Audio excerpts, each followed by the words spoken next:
Chapter 28:12. That night, the elderly and the children ate to their heart's content. They did not expect such a noble immortal to be able to make such delicious dishes. That night, everyone was full. They had not eaten so full in a long time. Especially after eating, they could take the food back home and eat it slowly in the future. During the meal, Fengjiu chatted with them. She knew that all the young people in the village had been captured by the city lord to do manual labor, leaving only the elderly to guard the small village. As the night deepened, Fengjiu went back to rest. Lao Bai rested outside the house until the next morning. You don't have to send me off. Fengjiu looked at the elderly who had sent her off for a long time and said, Go back, all of you. Immortal, take care, the elderly said and waved at her. Fengjiu smiled and jumped onto Lao Bai's back. She followed the path the elderly pointed out to the city. At noon, Fengjiu came to the city gate. When she saw the people lining up to enter the city and the city guards inspecting them, her eyes flashed and her eyebrows raised slightly. She saw that when the city guards were inspecting the people entering the city, their hands touched some women's bodies. They were inspecting them, but in fact, they were taking advantage of them. Some of the women had their heads lowered, and some had their faces flushed red. They were all angry but did not dare to speak. Some of the young people behind seemed to be used to this scene. They just watched and did not say anything. However, when the person entering the city was a female cultivator, the city guards did not dare to be presumptuous. They just looked at her and let her pass. It seemed that there was some difference in treatment. She was wearing a dazzling red dress and riding a white horse. She was very conspicuous among these people. Before she could get close, the city guards and some cultivators were already sizing her up. She did not care and did not get off her horse. Instead, she rode her horse through the city gate from the other side. The city guards did not dare to stop her. They did not even dare to ask her to get off her horse. She rode her horse into the city leisurely. Someone ran behind her to report to the city lord. After all, the red-robed female cultivator was simply too beautiful.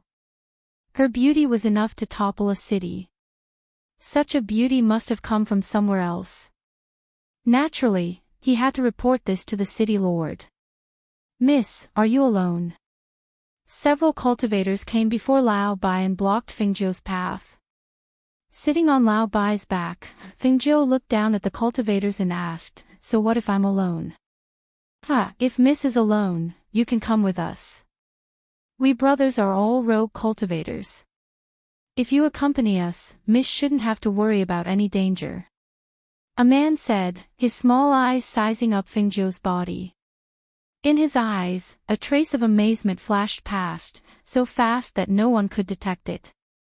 I'm used to being alone. It's more convenient to be alone, Fengjiu said as he let Lao Bai continue walking. When they saw this, one of the cultivators laughed evilly. Miss, don't you know that the people in this city are all lecherous and hungry? With Miss's appearance and figure, if you don't have anyone to accompany you, I'm afraid it won't be so easy for you to leave the city. Chapter 28:13. Hey, Mississippi, one of them stretched out his hand to pull Fengjiu who was sitting on the horse, but he didn't expect that Senior White would turn around and raise his hoof to kick backwards. The speed and strength of the kick were so fast that the cultivator couldn't dodge in time and was directly kicked away and fell to the ground. Pfft! He spat out a mouthful of blood, causing the cultivator's face to turn pale. He glared at Lao Bai, who sneered, and roared angrily after a long while, What are you still standing there for? Kill this white horse for me. The other cultivators recovered from their shock and immediately drew their swords to attack. However, before they could do anything, a group of city guards surrounded them and shouted at them. Fighting and causing trouble on the streets. On the orders of the city lord, arrest all of you. The leader of the city guards shouted and waved his hand to order the surrounding city guards to arrest all of them. The cultivators wanted to run when they saw the situation wasn't good, but they were quickly captured and pressed to the ground. Take them away. The leader of the city guards shouted and indicated for the cultivators to be brought back first. Then, he looked at the beautiful woman in red who was sitting on the white horse like a dazzling sun. When he saw her, a trace of amazement flashed through his eyes. She was indeed an extremely beautiful female cultivator. No wonder the city lord ordered them to immediately bring her back after receiving the news. He gathered his thoughts and stared at the woman in red. "Miss, please come with us." Fengzhou's lips curled up slightly, revealing a faint smile. "Lead the way." Hearing this, the city guards were slightly surprised. They originally thought they would have to use force, but they didn't expect the woman in red to be so tactful. Well, it was better to be tactful to avoid suffering. Thus, some people led the way while others followed behind to prevent the female cultivator in red from escaping. They escorted and protected her to the city lord's estate. Fengzhou leisurely rode her horse and looked at the scenery of the city. When they were about to reach the city lord's estate, she asked, "I heard the city lord of this place is building a palace." Hearing this, the leader of the city guards couldn't help but glance at her. "That's right. May I know where the palace is being built?" she asked as her gaze fell on the city lord's estate. "It's inside the city lord manor. Miss, you'll be able to see it once you enter." As the guard spoke, he led Fengzhou through the main entrance. When they arrived at the side entrance, he walked in first. "Miss, please." Fengzhou raised his eyebrows. "I didn't expect the city lord's hospitality to be like this. Are you going to let me in through the side door? How impolite of you." The main entrance is usually only open for people of high status. Normally, the main entrance is not opened. The city guard said. "Really?" Fengzhou sat on Lao Bai's back and said carelessly, "I will only go through the main entrance. You can go in and report to your city lord that I will wait outside." The city guard captain was a little hesitant. He glanced at Fengzhou and ordered the city guards behind him, "Take care of this young lady." As he spoke, he signaled with his eyes and quickly went inside. When the city lord heard the city guard's report, he was slightly surprised. "There's such a thing?" "Yes, that young lady is outside and doesn't want to come in. She said she won't go through the side door and wants to go through the main entrance." The city guard lowered his head and said. Chapter 28:14. When he came outside and saw the dazzling woman in red sitting on the white horse, he narrowed his eyes and carefully sized her up. The woman's face was slightly tilted and he couldn't see her face, but the curves of her body were extremely alluring. Especially the red clothes on the white horse, they were even more dazzling. Perhaps sensing his gaze, the woman turned around and looked down at him from her horse. When he saw the woman's face, even though he had seen many beauties, he couldn't help but take a deep breath, his heart thumping wildly. He only felt that the woman in red in front of him was as beautiful as a fairy.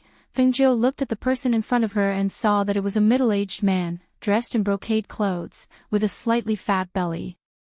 His slender eyes had a turbid color, and he was currently looking at her. She frowned slightly. This kind of person was the city lord here. "Miss, please come in." He waved his hand and signaled for people to open the door. Fengzhou rode the white horse into the city lord's manor. She didn't dismount and just looked around. Once she entered, she saw a place that was under construction. It was just a preliminary model, and it was slightly taller than the ones here. Seeing Fengzhou's gaze fall on the palace under construction, the city lord smiled. "Miss, are you interested in that place? Why don't I take Miss to have a look?" As he spoke, he walked over and said, "That place is the palace that this house is currently building. I plan to move in and live there in the future after it's finished." As he spoke, he looked at Fengzhou and asked with a smile, "I still don't know Mrs. name." Fengzhou glanced at him and said, "City Lord How can call me Ghost Doctor." The City Lord was startled. "Ghost Doctor?" Just as he was about to ask why she was called Ghost Doctor, he saw the white horse quicken its pace. As they got closer, Fingzhou saw that in front of the place, there were some men in tattered clothes carrying things. Those people were all men between 20 to 40 and 50 years old. She didn't know if it was because they didn't have enough to eat or something, but they all looked very thin and weak. A woman walked out and gave water to a man to drink. When she saw the city lord and her here, she quickly lowered her head and left. Hee, ghost doctor, this place isn't finished yet. Actually, there's nothing to see here. Why don't we go to the front hall and sit? I'll have someone prepare some food and wine to entertain you. City Lord Hao said and made a gesture to Fingzhou. Fengzhou dismounted from her horse and said to Lao Bai, just stay here and don't run around. Lao Bai exhaled 2 puffs of air from his nose. He stood to the side without moving as he watched his master leave with City Lord Hao. After they were far away, Lao Bai glanced at the people who were working, then walked in and walked around. When a horse suddenly appeared, those people couldn't help but look at each other in dismay. One after another, they avoided it, not daring to touch it. People. And the people. It was fine if it didn't speak. Once it spoke, it gave those people a fright. However, after some people heard it, they mustered up their courage and stepped forward. You, how can you speak? I'm a spirit beast. Of course I can speak. Lao Bai glanced at that person and asked again, are there any people from the fishing village here? Chapter 28:15. Is it that Lin Hai, the small village with only a dozen families? A thin man asked hesitantly. Lao Bai nodded, that's right, it's that small village. The thin man asked anxiously, how do you know about that village? Are the people in the village doing well? We just came from there. Lao Bai wagged his tail and said, my master and I stayed there for a night. We even treated the villagers to a big meal. There were only the elderly and children in the village. They said that their son and daughter-in-law were caught by the city lord. Did you see them? When the man heard this, his eyes couldn't help but turn red. With a choked voice, he asked, that's my family. My home is there. More than a dozen strong men from our village were captured. We haven't been back for more than a year. We haven't seen our parents and children for more than a year. Are they okay? Lao Bai thought for a moment and said, not very well. They have nothing to eat, only wild vegetables and sweet potatoes. They are very thin, and their children are also very thin. They look malnourished. Hearing Lao Bai's words, some of the men who gradually came over could not help but cry. They squatted on the ground and covered their faces with their hands as they sobbed. Those were their parents. Those were their children. They were not by the side of the elderly and children. How could the elderly and children survive with only them? Seeing those men squatting on the ground and crying, Lao Bai felt embarrassed. Lao Bai was a little embarrassed. Would they not cry if he did not say those words? He stomped his hooves in annoyance and wagged his tail, don't cry. They are actually doing well. When we left them with a lot of food. Now that they have something to eat, they won't starve. Upon hearing this, many people gathered around Lao Bai and asked him questions. They wanted to know more about their loved ones. On the other side, the city lord brought Fingzhou to a side hall and ordered a few dishes and a pot of wine. He looked at Fingzhou and asked with a smile, may I know where the ghost doctor is from? Where are you going? I'm just passing by, so I thought I'd come in to take a rest. Fingzhou paused and turned to look at him, but I didn't expect to be stopped by those cultivators as soon as I entered the city. Then, I was invited here by the city lord. Hearing this, the city lord smiled embarrassedly, don't worry, ghost doctor. You can have a good rest here. You are absolutely safe here. No one will dare to touch you. Hearing this, Fingzhou smiled inexplicably. How could one be safe in a wolf's den? Ghost doctor, let's drink. This wine is my collection from many years ago. He lifted the wine jug and personally poured a cup for Fengjiu before pouring a cup for himself. Then, he gestured, "I'll drink first as a toast." Fengjiu picked up the wine cup and downed it in one gulp. She then picked up the wine cup in front of her. However, when she brought the wine to her lips, she couldn't help but raise her eyebrows. She put down the wine she was about to drink.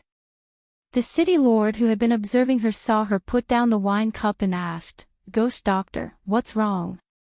Could it be that the wine is not to your taste?" Fengjiu's lips curled slightly. She said with a faint smile, "It is indeed not to my taste when it is mixed with ecstasy powder." Chapter 28:16. Seeing the absolute beauty sitting in front of him playing with the wine cup, the city lord's eyes flashed and his face suddenly sank. He slammed his hand on the table and with a loud bang, he also stood up. He looked at Fengjiu and asked in a deep voice, "Could it be that the ghost doctor doesn't want to give this house some face? So you won't even drink this wine and say that this wine is mixed with some ecstasy?" Fengjiu raised his eyebrows and leisurely said, "So what if that's the case? Could it be that the city lord wants to make a move against me? Ah! Entering my place, could it be that the ghost doctor thinks that you can still walk out?" He gave a cold snort and narrowed his turbid eyes as he stared at her. Fengjiu gave a soft laugh. "Does the city lord think that the two words ghost doctor are just words? Do you know what these two words represent?" She stood up and her clear eyes narrowed as a cold light flashed. "You want to have ideas about me? You're not qualified." As soon as the voice came out, a strong pressure came out. That pressure that was above his was like a mountain pressing down on him, causing him to kneel down with a plop. Pang! The sound of his knees hitting the ground rang out. In an instant, the city lord's face turned pale and cold sweat poured out of his forehead. He looked at the red-clothed woman in front of him with a face as cold as ice. How could there be any desire in his eyes? There was only fear and panic. His knees were trembling. That sudden attack that caused him to kneel down had caused his knees to bear all the force. It was so painful that his tears almost fell. What made him want to faint was that the ghost doctor's strength and pressure in front of him. Why was she so strong? Damn it! How could there be a strong person in this world who would purposely hide their strength? In this world, there were people who wished that they could show their strength to the world. How could there be someone like her, clearly having heaven-defying strength, but hiding it? "City Lord, what are you kneeling for?" Fengjiu's voice was neither fast nor slow, but it scared the city lord so much that he didn't dare to raise his head. I have eyes but failed to see. I have offended you, please forgive me." He stuttered, his voice trembling. He felt that the pressure on his body had not moved away, making it difficult for him to speak. "What do you think would happen if the city lord was replaced?" Fengjiu asked. "Sir, I'm sure there are many people in the city who want to pull you down. If one of the clans in the city is supported, they will probably do better than you. Don't you think so?" Fengjiu asked with a smile. He opened his mouth, but no words came out. With her strength, if she killed him and promoted the patriarch of a clan to become the city lord, that clan would probably be overjoyed. Thinking of this, he couldn't help but become anxious. "Honored one. Ghost doctor. I'll change, I'll definitely change. It's too late." As she spoke, she flicked her sleeve and the kneeling city lord fainted and fell to the ground. Seeing this, Fengjiu calmly retracted his gaze and called out, "Men." The city guards outside heard the call and came in to take a look. When they saw their city lord on the ground, their faces changed. "City lord. What happened to the city lord?" Chapter 28:17. When the city guard saw this, he couldn't help but be slightly surprised. Why was the city lord drunk? Why was this lady still here? She was not leaving, but wanted to stay. What are you waiting for? Fengjiu frowned and glanced at him coldly. Yes, yes. That city guard responded, and together with another person beside him, helped the city lord up and sent him to the backyard. Fengjiu walked out and called for Lao Bai with his divine sense. Then, one man and one horse walked out of the gate and went to the main street. She went to a tea house and ordered a pot of tea and some snacks. When the waiter was about to leave, she called out to him, "Waiter, I want to ask about something." The waiter was stunned and asked, "What do you want to ask about?" Fengjiu took out 2 gold coins and put them on the table. "I want to know how many families there are in this city. Among these clans, which one had the best family traditions? Tell me what I want to know, and these gold coins are yours." The waiter couldn't help but be delighted when he heard this. This was something that everyone in the city knew, so it wasn't a secret. Thus, he roughly told Fengjiu about the various clans in the city. The Hong family has the best culture. However, the old master of the Hong family suddenly fell ill last month and could not move. Because of this, the other families want to take this opportunity to squeeze the Hong family out of the ranks of the big families. If the Hong family did not have the support of the Hong family, they would have been pushed aside by the other families and become a third-rate family. Hearing this, she gestured for him to leave. When the waiter saw this, he stepped forward and took the 2 gold coins. After thanking the waiter, he left. She sat in the tea house for a while, drank a cup of tea, and ate a few pieces of refreshments before leaving. She went to other places and inquired, and the information she obtained was the same as what the waiter had said. Once she entered, she brought Lao Bai with her to the Hong clan. Killing the city lord directly would only cause chaos. The best way to solve the problem once and for all was to find someone who could bear the burden.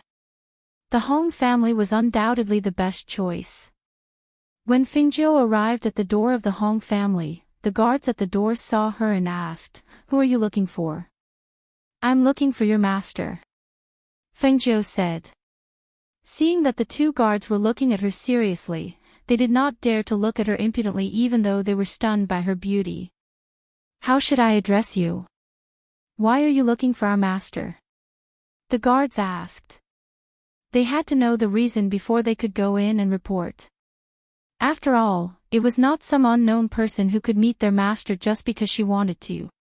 Hearing this, Fengjiu smiled and said, "I heard that the old master of the Hong family fell ill. I'm skilled in medicine, so I came to take a look." Hearing this, the 2 guards looked at each other and said to wait a moment. One of them quickly walked inside and went in to pass on the message.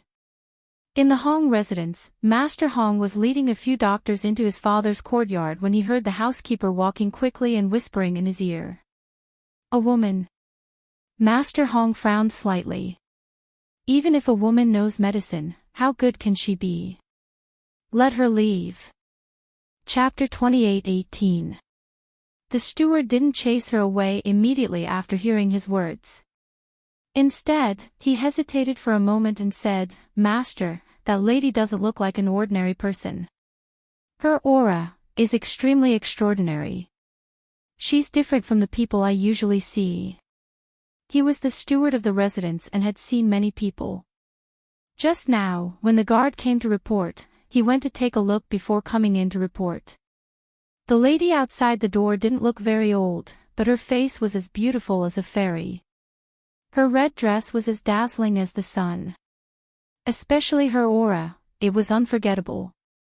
With his eyes that had seen countless people, that lady was definitely not an ordinary person. Hearing the steward's words, Master Hong paused for a moment. "Then invite her to the hall. I'll be there in a moment." "Yes." The steward responded and walked out. Fengjiu was invited into the residence. She sat in the hall and drank tea. After waiting for about half an hour, she saw a middle-aged man walk in with his hands behind his back.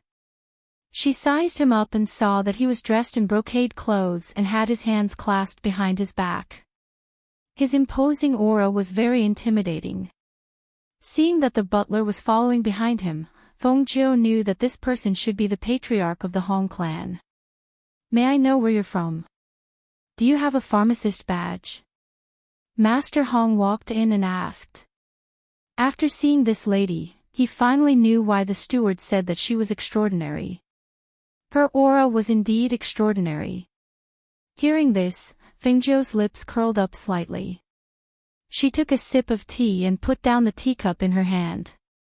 I'm just a passerby. Why does Master Hong care where I'm from? Master Hong only needs to know that I can cure your father. When Patriarch Hong heard this, he was a little surprised. Just as he was about to say something, he saw the woman in front of him take out a pharmacist's badge and an alchemist's badge from her sleeves and put them on her chest. When he saw the ranks of the two badges, he couldn't help but widen his eyes. This. Did he see wrongly? May I know if this qualifies? Feng Jiu asked. Master Hong took a deep breath and became respectful. He looked at the lady in red in front of him and asked, May I know your name? Ghost Doctor. As soon as Feng Jiu finished speaking, Patriarch Hong widened his eyes in shock and disbelief. Ghost Doctor Feng Jiu. Are you that Ghost Doctor Feng Jiu? Hearing this, Feng Jiu raised his eyebrows. Patriarch Hong knows about this. How come she didn't know that the people here knew about her? I know. Patriarch Hong was pleasantly surprised and shocked at the same time. He said repeatedly, I didn't know it was the Ghost Doctor. Truly lacking in manners. If there is any disrespect, I hope the Ghost Doctor will not take offense. As he spoke, his face was full of smiles. I've been to the upper continents and heard of the Ghost Doctor's great name, but I've never been able to meet you. Feng Jiu nodded. I see. I was thinking that if the doctors here couldn't cure my father, I would bring my father there to seek treatment from the Ghost Doctor. I didn't expect to meet the Ghost Doctor here. It's really my Hong family's fortune. Seeing this, Feng Jiu smiled and said, Since that's the case, I'll tell you the reason why I'm here today.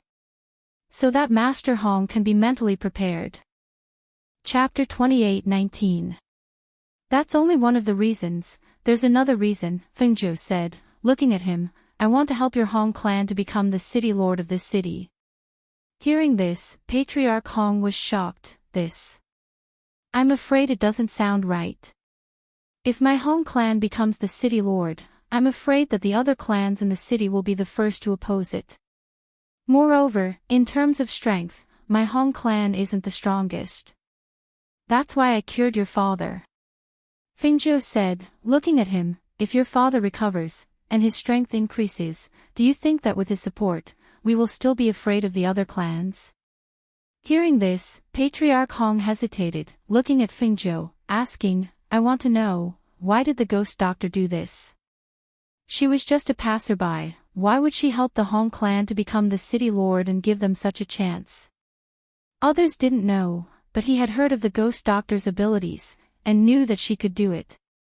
There's no other reason. Firstly, the city lord offended me. Secondly, when I passed by a small fishing village, there were only old people and children left. Their daughters-in-law were captured and brought to the city lord's mansion to work as coolies, so I wanted to help. Her voice paused, and said, the most important thing is that the city lord is immoral, and unworthy of being the city lord. She didn't intend to find trouble with the city lord when she entered the city, but who knew that he would lead her to the city lord manor, and even wanted to make a move on her. Since that was the case, then don't blame her for being impolite. Hearing this, Patriarch Hong knew the reason. He thought for a while, and said, then I'll ask the Ghost Doctor to treat my father. He cupped his hands and bowed deeply to her. Feng Jiu stood up, lead the way. Ghost Doctor, this way please.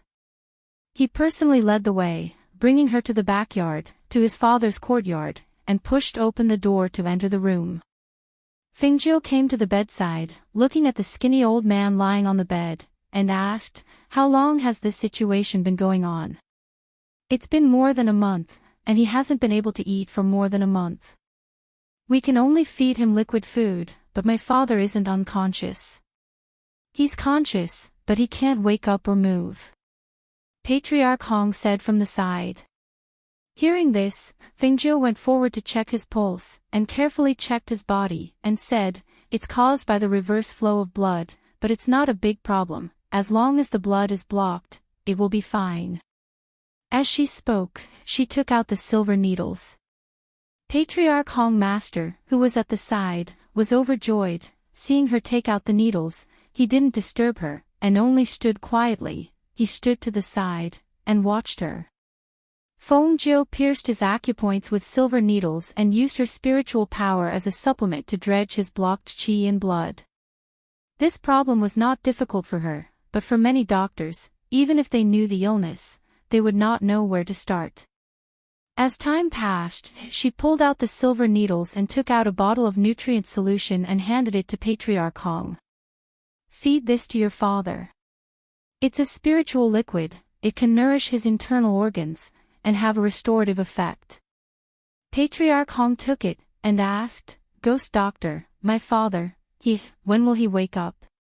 "Tomorrow morning," Fengjiu said.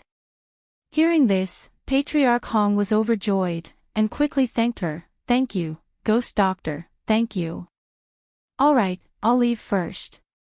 When he wakes up tomorrow, you can come to the City Lord Manor to find me." Chapter 28:20. I live over there," she said. Seeing family head Hong's worried expression, she smiled. "I forgot to say, that city lord is still lying down, drunk from drinking. I don't know when he will wake up." Hearing this, family head Hong smiled. "That's good. When my father wakes up tomorrow, I will go to the city lord's mansion to find the ghost doctor." Saying this, he personally sent her out. Once Fengjiu left, family head Hong was preparing to go back when he saw his wife walking out. "Master." Madame Hong called out and came to him. "That lady left." I just sent her out." Family head Hong said with a smile. There was an unconcealable expression on his face. The joy on his face made Madame Hong slightly surprised. "Master, what is that lady's background?" "Her. She has a great background. Our Hong family is really lucky this time." He laughed loudly and said, "I will tell you in detail tonight. Let's go. Now we will go see father." The ghost doctor left a bottle of spirit liquid for father to drink. The two talked as they walked, their figures gradually fading away. Fengjiu, who left the Hong residence, returned to the city lord's mansion. She seemed to treat this place as her home, entering and leaving freely. However, when she just entered the city lord's mansion, she saw a beautiful woman in gorgeous clothes and two young men in front of her. Behind them, there were a few city guards. "Capture this vixen, beat her to death," the beautiful woman shouted, pointing at Fengjiu and scolding. "You vixen, you dare to come back after leaving? If I don't beat you to death today, you won't even know where this place is." When the two men saw the beautiful Fengjiu in red, their eyes couldn't help but be stunned. The two pulled the beautiful woman and said, Mother, leave her to us. We will definitely teach her a lesson." Hearing this, the beautiful woman was furious, her body trembling. "She bewitched your father, he is still lying in bed. This vixen, Before the beautiful woman could finish her words, she fell down, her body twitching on the ground, but she couldn't say a word. "Mother." When the two men saw this, they cried out in alarm and hurriedly helped her up. However, they saw that she was trembling all over. Her body was also twitching as if she couldn't control it. "What did you do? What did you do to my mother?" The two men shouted angrily and glared at the city guards behind them. "Why aren't you taking her down yet?" However, just as those city guards were about to step forward, they felt a powerful pressure suppressing them, making it difficult for them to even move. When the two men saw this, their eyes were filled with shock. Who are you? If you don't want to die, then scram back to your own courtyard. If I see you in front of me again, then don't blame me for being rude. Fengjiu said coldly and walked inside. Watching her walk inside, the two men couldn't help but swallow their saliva.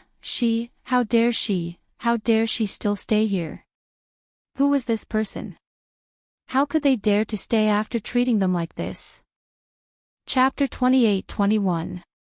When Fengjiu arrived at the guest room in the courtyard and was resting, she heard a commotion outside. Demonis! Come out! Come out! Fengjiu frowned, and then she stood up and walked out. As soon as she opened the door, she saw Senior White glaring at those people in the courtyard. Moreover, there were many cultivators in and outside the courtyard. Based on their ages and cultivations, she knew that these people were probably the main pillars of the city governor's estate. Demonis! Get out of the city lord's mansion. Otherwise, I'll teach you a lesson. The city lord's son shouted. However, when he saw Fengjiu looking at him, he couldn't help but be shocked and ran to the back to hide. Among them, when a few elders saw Fengjiu, their eyes flashed with a trace of surprise. Such a woman, regardless of appearance or bearing, was extremely outstanding. Looking at her, she really didn't look like a demonis. Therefore, after a few elders looked at each other, they signaled for the crowd to quiet down. One of them walked forward and asked, "Miss, why are you staying in the city lord's mansion and not leaving?" Fengjiu walked to the stone table and sat down. When she heard this, she smiled slightly. "It's not that I don't want to leave, but your city lord invited me to stay." Hearing this, the elder asked again, "Our city lord is unconscious.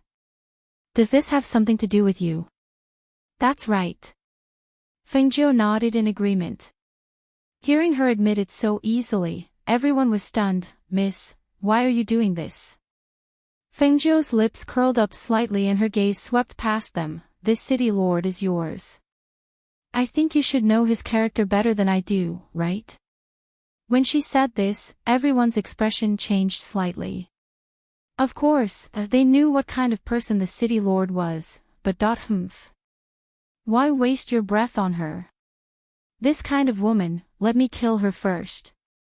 A cultivator walked forward and flashed the blade in his hand. He raised his chi and stabbed towards Fengjiu. Fengjiu just sat there and lightly tapped the table with one hand. A trace of cold light flashed in her clear eyes. She called out unhurriedly, "Lao Bai." As soon as she finished speaking, Lao Bai, who was waiting at the side, neighed and said, "I've been waiting for a long time." It suddenly pounced forward and dodged that person's attack. With a kick of its hooves, it kicked that person out of the courtyard. When they saw that the white horse suddenly spoke, everyone was shocked. Before they could recover from their shock, that cultivator had already been kicked out of the courtyard and fell to the ground and spat out a mouthful of blood. That person's expression was slightly unsightly. He was actually defeated in front of so many people. If this were to spread out, wouldn't he become a joke? What a beast! See if I don't kill you. The cultivator got up and brandished the sword in his hand to attack again. No, I'm your ancestor.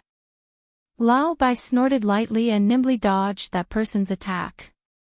At the same time, he also launched an attack. He closed in step by step, leaving that cultivator with nowhere to run. In the end, that cultivator fell to the side in a sorry state and rolled and crawled backward. He looked at Lao Bai in horror. Don't come over. Don't come over. This is a mutated beast.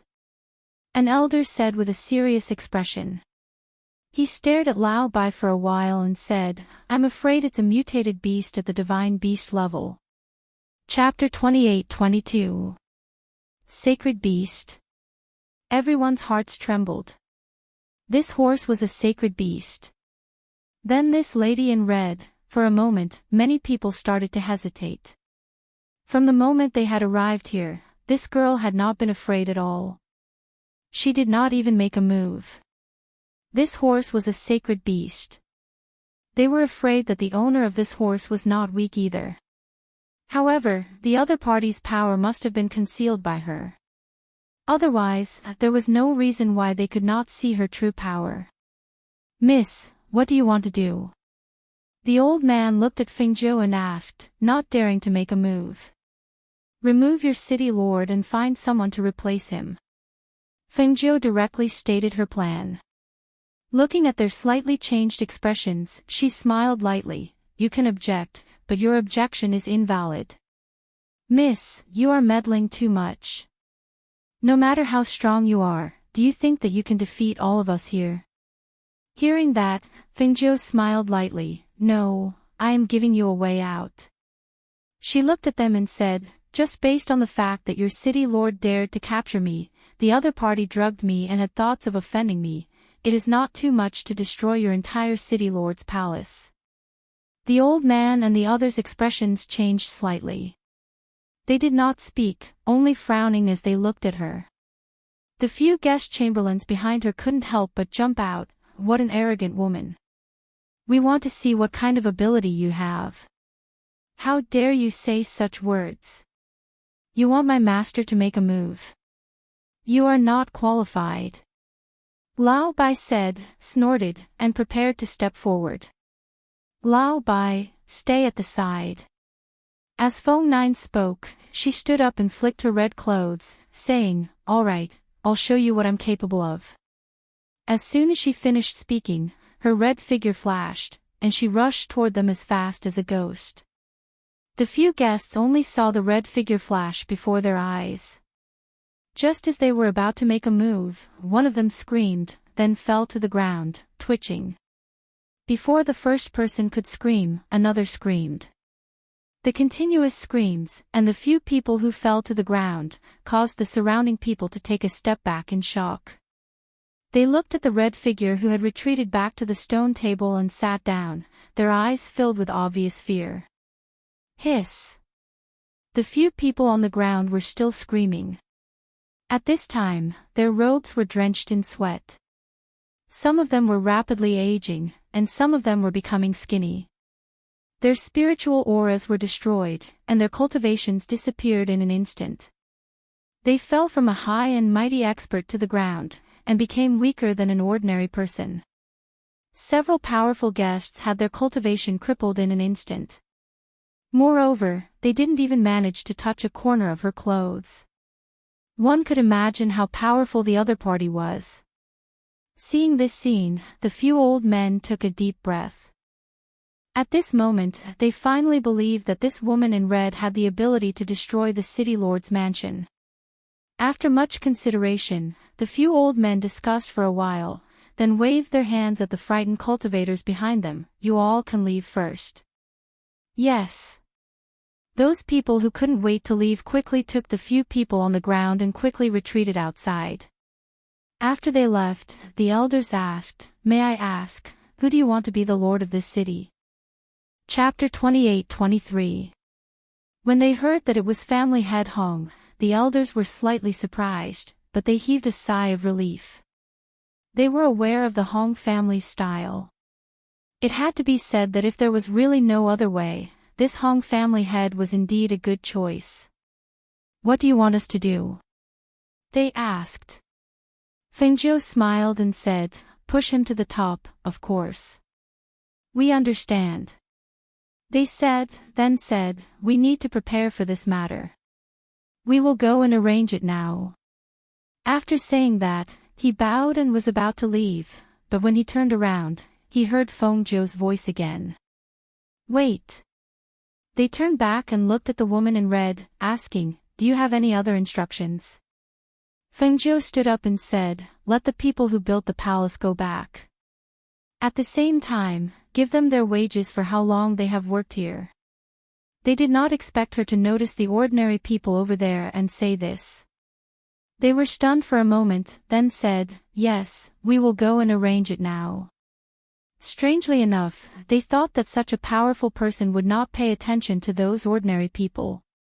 After all, to cultivators, those ordinary people were insignificant. Even if they knew that some people existed, they would never ask about them. After they left, Fingzhou told Lao Bai to guard the courtyard and went to rest in his room. With the help of the elders, the matter was quickly settled. When the people who were caught learned that they could go home and get their wages, they all began to cry. When they left the city lord's mansion, they all knelt down and kowtowed to the city lord's mansion. They knew that the owner of the white horse must have saved them. The talking horse said that its owner would save them and let them go home. Now, they could really go home. When they thought that they could go home, all of them ignored their dirty and messy clothes and rushed out of the city under the cover of the night before the city gates were closed. They hurried back to their homes in the dark of the night. Because of Fingzhou, the Hong family paid attention to the movements in the city lord's mansion. When they learned about the movements of the ordinary people in front of the city lord's mansion, they could not help but admire Fingzhou's methods. She could live in the city lord's mansion without fear and let the people who were caught leave safely. Obviously, she had made the people in the city lord's mansion bow their heads and submit to her. For a woman to be able to do this with such lightning speed, one had to know that other than her unfathomable strength, she also had to have lightning speed and fierce methods. "Master, I asked someone to boil some soup. Drink a bowl first." Madame Hong brought the soup to the study and placed it in front of him. "Madam, did you ask someone to guard my father?" Family head Hong asked. "Yes, how is guarding there? He asked me why you gathered the people in the mansion to discuss something. Is there something important? So I told him about it." Madame Hong said. Hearing this, Patriarch Hong nodded. "That's good too. I originally wanted to wait until the matter was settled before talking about it, but it seems like it's fine to talk about it now." He smiled and picked up the bowl of soup to drink. Chapter 28-24. "Haha, they won't." Patriarch Hong smiled and said, "From the news I just received, the people in the city lord's manor should have already bowed to the ghost doctor. I think the other aristocratic families should have more or less received the news. After all, the people who were caught by the city lord have already been released." In the Hong manor, Patriarch Hong and his wife were talking about this in the study. The other aristocratic families also received some news as Patriarch Hong had guessed. Did something happen in the city lord's manor? Why did they say that the people who were caught by the city lord have already been released this evening? An old man asked. A middle-aged man said, "I've already sent people to find out. They should be back soon." As he said that, a man walked in quickly. "Patriarch, I've already found out the news." "Speak." The middle-aged man gestured.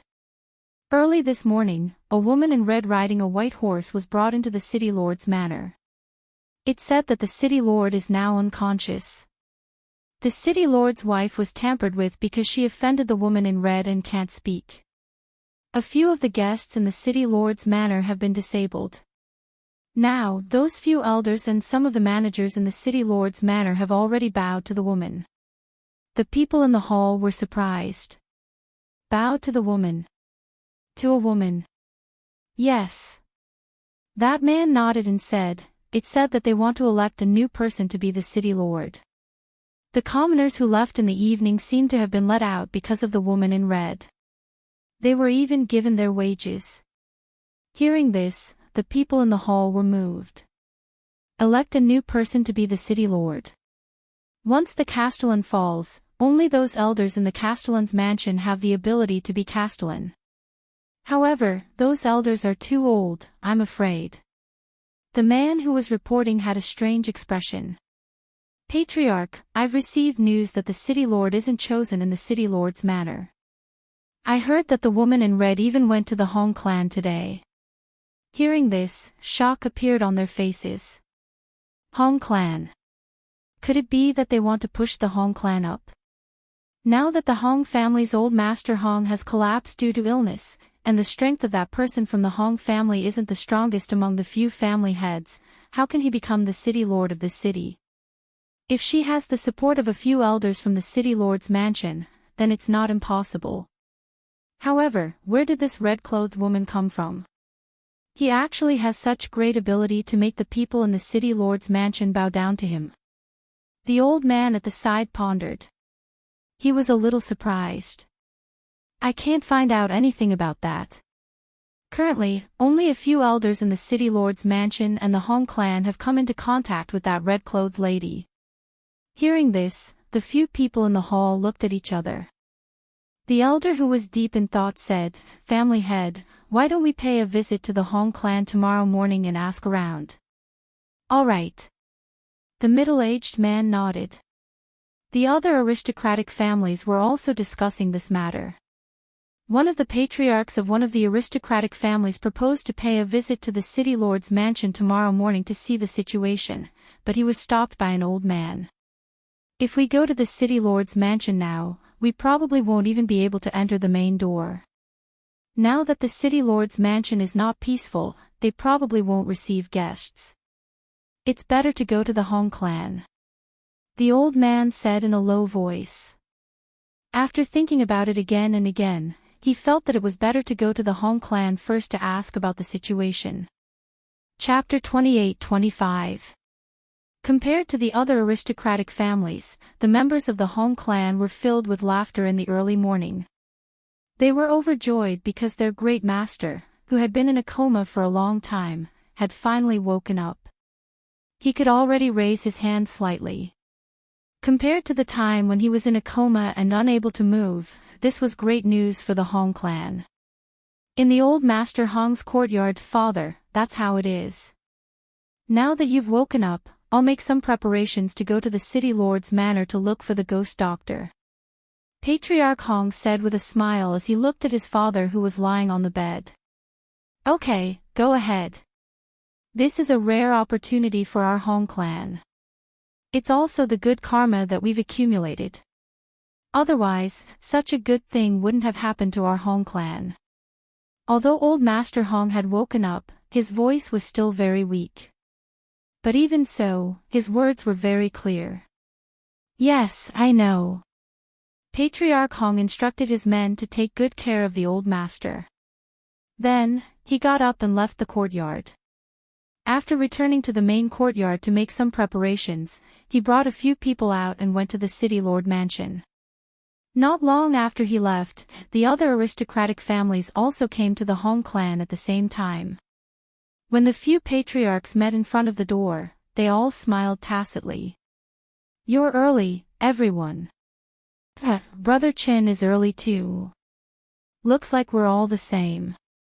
As they chatted, they saw that everyone had arrived and entered together. However, when they sat in the hall for a while and waited for Patriarch Hong to arrive, they saw that it was an elder of the Hong clan. "Patriarchs, I'm really sorry." The great elder of the Hong clan smiled and cupped his hands. "You've come at the wrong time. My patriarch left early in the morning.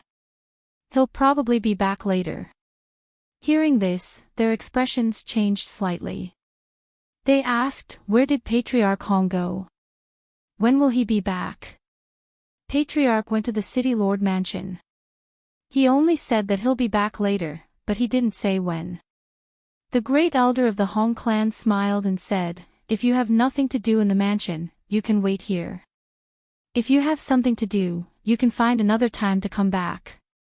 They looked at each other and said, "Since that's the case, let's wait here." "All right, please have a seat. I'll have the servants bring some pastries over." He nodded slightly and walked out. While he was gone, several people in the hall began to discuss among themselves. "He went to the city lord's mansion early in the morning. I think he went to see that red-clothed woman." "Yes, that should be the case. If he went to see her, he should be back by noon at the latest. Since you're here, just sit here and wait. That way, I won't have to make another trip." While they were talking, the elder outside walked back in. He sat at the bottom left, drinking tea and chatting with them. After all, even though the patriarch wasn't here, he still had to entertain the guests and couldn't be rude. On the other side, Patriarch Hong, who had arrived at the city lord's mansion, was invited in. As soon as he was invited in, another patriarch who saw him enter also wanted to enter, but unexpectedly, he was stopped outside and was unable to enter. Even that person from the Hong clan went in. Why can't our patriarch go in? A middle-aged man said unhappily. Patriarch Hong is an important guest who has been ordered by the higher-ups to be invited in. As for the others, they are not allowed to enter the city lord's mansion. The city guard said in a deep voice. He didn't let them in but asked them to leave quickly. Chapter 28-26. In the Hong family, everyone was slightly surprised when they learned that another guest had arrived. They looked outside and saw a family head bringing people into the hall. I didn't expect family head you to come too. Family head you, where did you come from? Seeing that several patriarchs had gathered in the Hong family's living room, Patriarch Yu was slightly taken aback. He stepped forward and said, "You're all here early. I just went to the city lord residence and didn't expect to see Patriarch Hong enter. I wanted to follow him in, but I was stopped by the city guards. They told me not to enter without permission." As family head Yu spoke, he flicked his sleeves and snorted. What arrogance! He actually refused to let me in. Ha ha ha, so family head Yu went to the city lord mansion. No wonder, no wonder. One of them laughed out loud and shook his head. There's no hurry. We also want to see Patriarch Hong. Since we can't enter the city lord mansion, it's the same for us to wait here. Since we're all here today, I believe that Patriarch Hong will definitely answer our questions on account of so many of us. As they spoke, the Hong family elder drank tea at the side and didn't interrupt. He just listened quietly. The family head Yu's gaze swept across everyone and landed on the Hong family elder. Great elder, you're the great elder of the Hong family. I'm sure you know what's going on, right? The Hong family elder stopped drinking tea and looked at the elder. Family head Yu, you must be joking. Everything has been smooth recently. How would I know what's going on? Hearing this, Patriarch Yu frowned. Then let me ask you, who is that woman in red? The Hong family elder shook his head. I'm not sure. She just came to your mansion yesterday. Family head Yu shouted in a deep voice. Seeing his dark face and sharp gaze, the Hong family elder smiled and said, Family head Yu, have you forgotten that this is the Hong family? If you want to show off, I think it's better for you to return to your mansion. The other family heads originally pretended not to hear and drank their tea. However, after hearing what the great elder of the Hong family said, they put down their teacups. Family head Yu, since you're here, have a cup of tea first. We're also waiting. Even if we want to know, we're not in a hurry. That elder from the Hong clan didn't look at him again. Instead, he sat down and drank his tea, as if he didn't hear them. Hearing their words, Patriarch Yu suppressed the anger in his heart, walked to the side, and sat down, waiting for Patriarch Hong to return. At the same time, in the city lord's mansion, Patriarch Hong was in Fengzhou's courtyard. Ghost Doctor, my father really woke up. As Patriarch Hong spoke, he gave her a deep bow. This time, it's really all thanks to Ghost Doctor. Fengzhou, who was eating breakfast, nodded and said, Wait for me for a while. I'll go with you later to take a look. When she wakes up, she still needs to recuperate.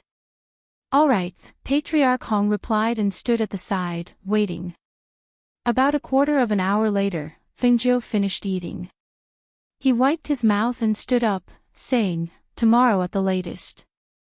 Tomorrow, the elders of the city lord's mansion will invite all the patriarchs of the city to a gathering to promote you to the position. You should prepare well these 2 days. Yes, thank you, Ghost Doctor. He cupped his hands and thanked her. Although his tone was calm, there was unconcealable excitement and joy in his eyes. Chapter 28-27. When Patriarch Hong brought Fengzhou back to the Hong residence, the moment they entered the residence, the steward quickly welcomed them and said, Patriarch, the patriarchs of the city have been waiting in the main hall for a long time. Hearing this, Patriarch Hong looked at Fengzhou and said, Ghost Doctor, please go to my father's courtyard in the backyard first. I'll go take a look first and we'll be there later. Fengzhou nodded and followed the steward to Old Master Hong's courtyard in the backyard. Patriarch Hong walked towards the main hall. Before he reached the hall, he heard voices coming from inside. He glanced at the few people sitting inside and his eyes moved slightly. He didn't expect the patriarchs of the various aristocratic families to be here. Seeing that the great elder was accompanying the guests in the hall, he immediately walked in and said with a smile, What brings you all here? Seeing him, everyone in the hall seemed to be moved. They all stood up and said with a smile, Brother Hong, you've made us wait for a long time. Ha ha ha, I didn't know you were all here. Please don't blame me for being rude. Patriarch Hong laughed loudly and cupped his hands at them. I think Brother Hong should know why we're here. Why don't you clear up our doubts? One of the patriarchs said as his gaze fell on Patriarch Hong.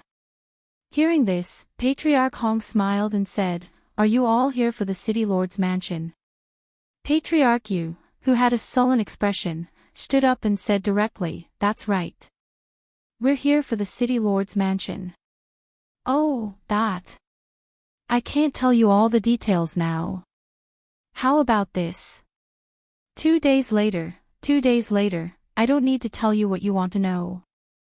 I think you'll know. As he spoke, he didn't go into the details of what they wanted to know. Hearing this, everyone's expression changed slightly. It seemed that he didn't intend to tell them the details. Seeing this, they didn't say anything else. After all, if he didn't want to, they wouldn't be able to get anything out of him. However, Patriarch Yu slammed the table and stood up. Hong, are you looking down on us? We've been waiting here for half a day just because you said that. Ha! Patriarch Yu, this matter is indeed not something that I can explain clearly. I still have matters to attend to now, so I'm afraid I won't be able to sit and chat with everyone. How about this, everyone can go back first. After a day or two, everything will be clear. At that time, I'll treat all of you to a good meal. As he spoke, he did not look at their expressions. Instead, he looked at the first elder and said, I'll have to trouble the first elder to send the family heads off for me. The great elder smiled and stood up. Don't worry, Patriarch. Leave this matter to me. Thus, he smiled and gestured to the group, Everyone, please. Seeing this, the other families all stood up. Since that's the case, let's go back first. Goodbye. As they spoke, they didn't stay for long. Instead, they cupped their hands and walked out. Patriarch Yu still wanted to say something, but when he saw Patriarch Hong's expression, he didn't say anything in the end. He flicked his sleeves and walked out. After they left the main hall of the Hong clan, Patriarch Hong also went to the backyard. After leaving the Hong residence, the family heads heard the words of the guards who were originally guarding outside and found out that Patriarch Hong had returned together with the red-clothed woman. Chapter 28. When he heard that the lady in red was also in the Hong residence, Patriarch Yu's face darkened. He snorted angrily and immediately walked back, intending to enter the Hong residence again to find out more about the lady in red. However, he did not expect that he would not be able to enter the Hong residence after he had just exited. Seeing that he was blocked outside, he snorted and flicked his sleeves. I want to see who exactly this lady in red is. He did not leave, but waited in the carriage parked outside the Hong residence, intending to wait here for the lady in red to come out and clarify things. When the others saw this, they laughed and said, Patriarch Yu, why do you have to do this? We already said that we will know in 2 days, why wait here? That's right. Look, it's almost noon now, and the sun is shining brightly. Why wait here? The few of them laughed as they tried to persuade him. Who knew that he wouldn't listen and insisted on waiting here? Seeing this, the few of them looked at each other, shook their heads, and left first. Hong residence. When she arrived at the Hong residence's backyard, Fengjiu entered Old Master Hong's room. When she entered the room, she saw Old Master Hong on the bed staring at the ceiling, deep in thought. No one knew what he was thinking about. The housekeeper who came with him called out softly, "Old Master, the ghost doctor is here." Hearing this, Old Master Hong came back to his senses. He looked at the lady in red standing by the bed and secretly sized her up. This is the ghost doctor Fengjiu. Her red dress was dazzling, her face was beautiful, and she had the aura of a superior. No matter how one looked at it, she was definitely not an ordinary person. "Ghost doctor, forgive me for not being able to get up to greet you," he said apologetically. Fengjiu smiled and gestured with her hand. "It's okay, Old Master Hong can just lie down." She walked to the bedside and sat on the chair that the housekeeper had brought over.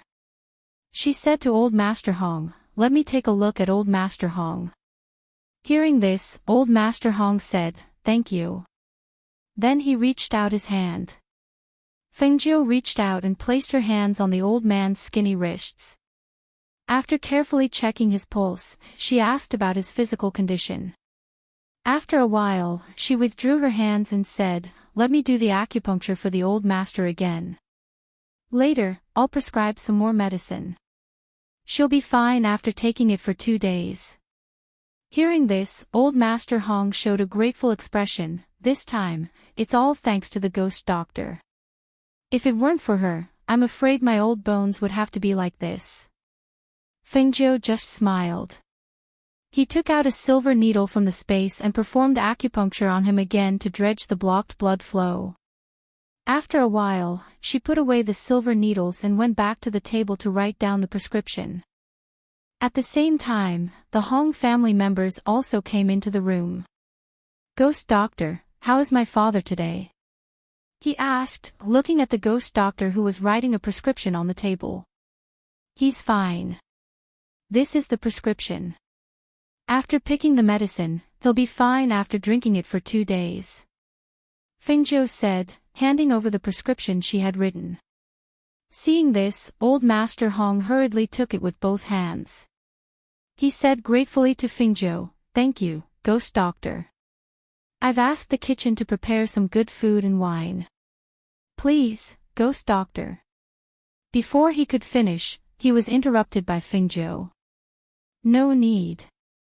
I still have to go back to the city lord's manor to arrange some things. I won't be staying here for long. At most, I'll be leaving in 1 or 2 days." Chapter 28-29. Fengjiu shook her head. "I still have matters to attend to. It's not suitable for me to stay for long."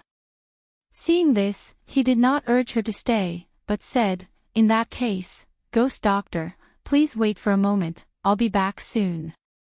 As he spoke, he did not wait for Fengjiu to say anything, and quickly walked out. Not long after, he returned with a space ring in his hand. He said, "Ghost doctor, our Hong family has nothing else to thank you for.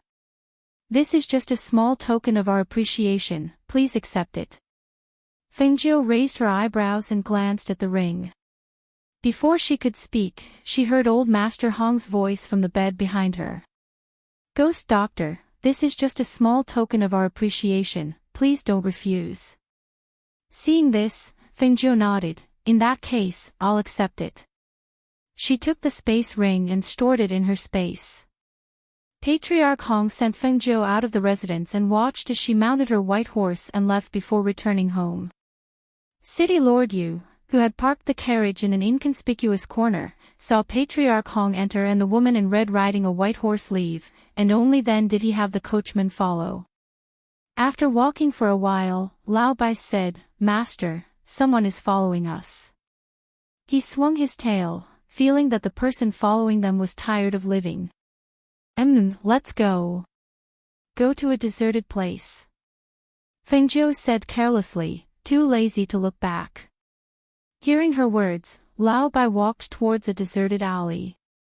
When the carriage following them saw them enter the alley, the coachman said, "Patriarch," the woman in red rode her horse into the alley. "All right, stop the carriage here. The rest of you, follow me in to take a look." Patriarch said as he led a few guards into the alley. When he entered the alley, he saw the woman in red sitting on the white horse looking at him. Seeing this, he could not help but be startled. She knew that he was following her. "Who are you?" Patriarch asked in a low voice, and his aura swept towards Fingzhou. Fingzhou, who was sitting on the horse, looked at him calmly. "I should be the one asking you that. I'm the head of the Yu family in the city." He was slightly surprised. Was this woman not afraid of his aura? Just how strong was she? "Oh. So it's the patriarch of the Yu family." Fingzhou nodded, his clear eyes falling on him, his eyebrows slightly raised as he asked, "As the head of a family, why are you involved in shady business?" "Patriarch has followed me all the way and even followed me into the alley." "What are you trying to do?" Hearing this, Patriarch couldn't help but feel a little embarrassed. As the head of a family, he had been discovered following someone. Now, he was being criticized in such a manner. He felt anger boiling in his chest, and his aura fluctuated violently. You witch! How rude!" He angrily glared at the guards behind him and shouted, "What are you still standing there for? Teach her a lesson." Hearing this, Fingzhou smiled and said, "Patriarch you're sick. Your temper is fatal. You're the one who's sick." Patriarch was so angry that the anger in his heart attacked his heart. He could only feel the anger in his body churning. He angrily pointed at Fingzhou and shouted, "Hurry up. Hurry up and, aw." Before he could finish his words, his mouth crooked, and his words became muffled.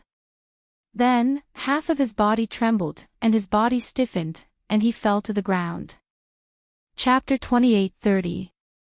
Patriarch. Patriarch. What's wrong with you? The guards called out to him anxiously, but they only saw him staring at them with bloodshot eyes and mumbling, "Ah." Seeing this, Fingzhou smiled. "Why aren't you sending your patriarch back? It'll be troublesome if you're late." Hearing this, the guards couldn't care less about her and hurriedly sent their patriarch back to the residence. Lao Bai was stunned and asked, "Master, why is his mouth crooked? Did he talk too much?" Fingzhou patted his head and smiled. "Yes, he talks too much and has a bad temper. That's why it's good to cultivate one's heart and temperament.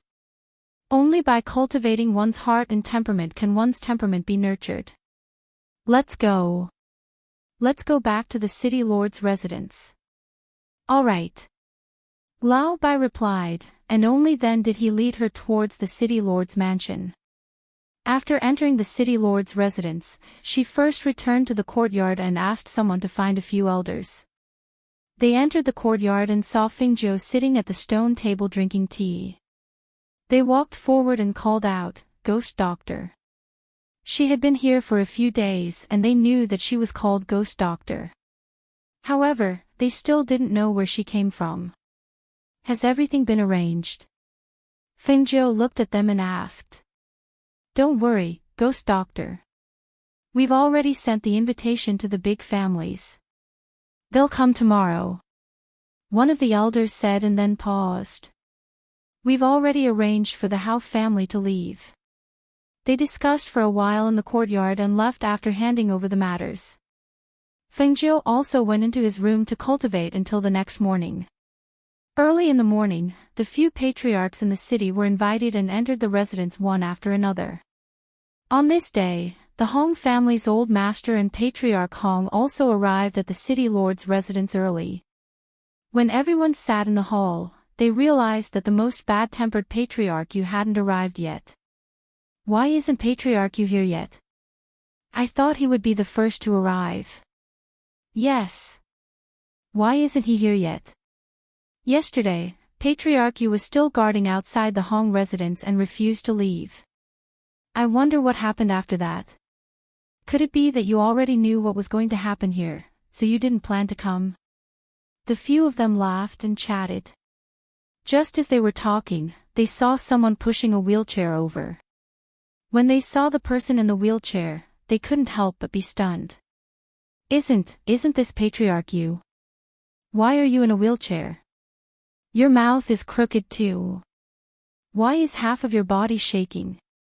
The few people in the hall looked on in astonishment. It had only been a day, how could it have become like this? After Patriarchy was pushed into the room, his gaze swept across the people inside, but he didn't see the woman in red. Thus, he opened his crooked mouth and asked in a muffled voice, Where is that woman in red? He's not here yet. Patriarch, what's wrong with you? One of the patriarchs asked in surprise. Patriarch widened his eyes and seemed to want to say something, but his crooked mouth wasn't easy to speak. He just took a deep breath and didn't speak again. My family's patriarch met that woman in red in the alley yesterday. He was so angered by her that his mouth was crooked and half of his body was paralyzed. Yesterday, the doctor in the manor came to see him. After treatment, he could barely speak. A guard said as he stood respectfully behind Patriarch Yu. Chapter 28:31. Not long after, Fengzhou, dressed in red, walked in with a few elders following behind him. As the crowd watched them enter, their gazes naturally fell on the beautiful woman in red. This was the woman in red. She was so beautiful. Just as they were thinking, they saw the woman in red sitting on the main seat in the hall. Everyone's eyes flickered when they saw where she sat. The elders stood on Fengzhou's left and right. They looked at everyone in the hall and said, I've called everyone here today because I have something to announce.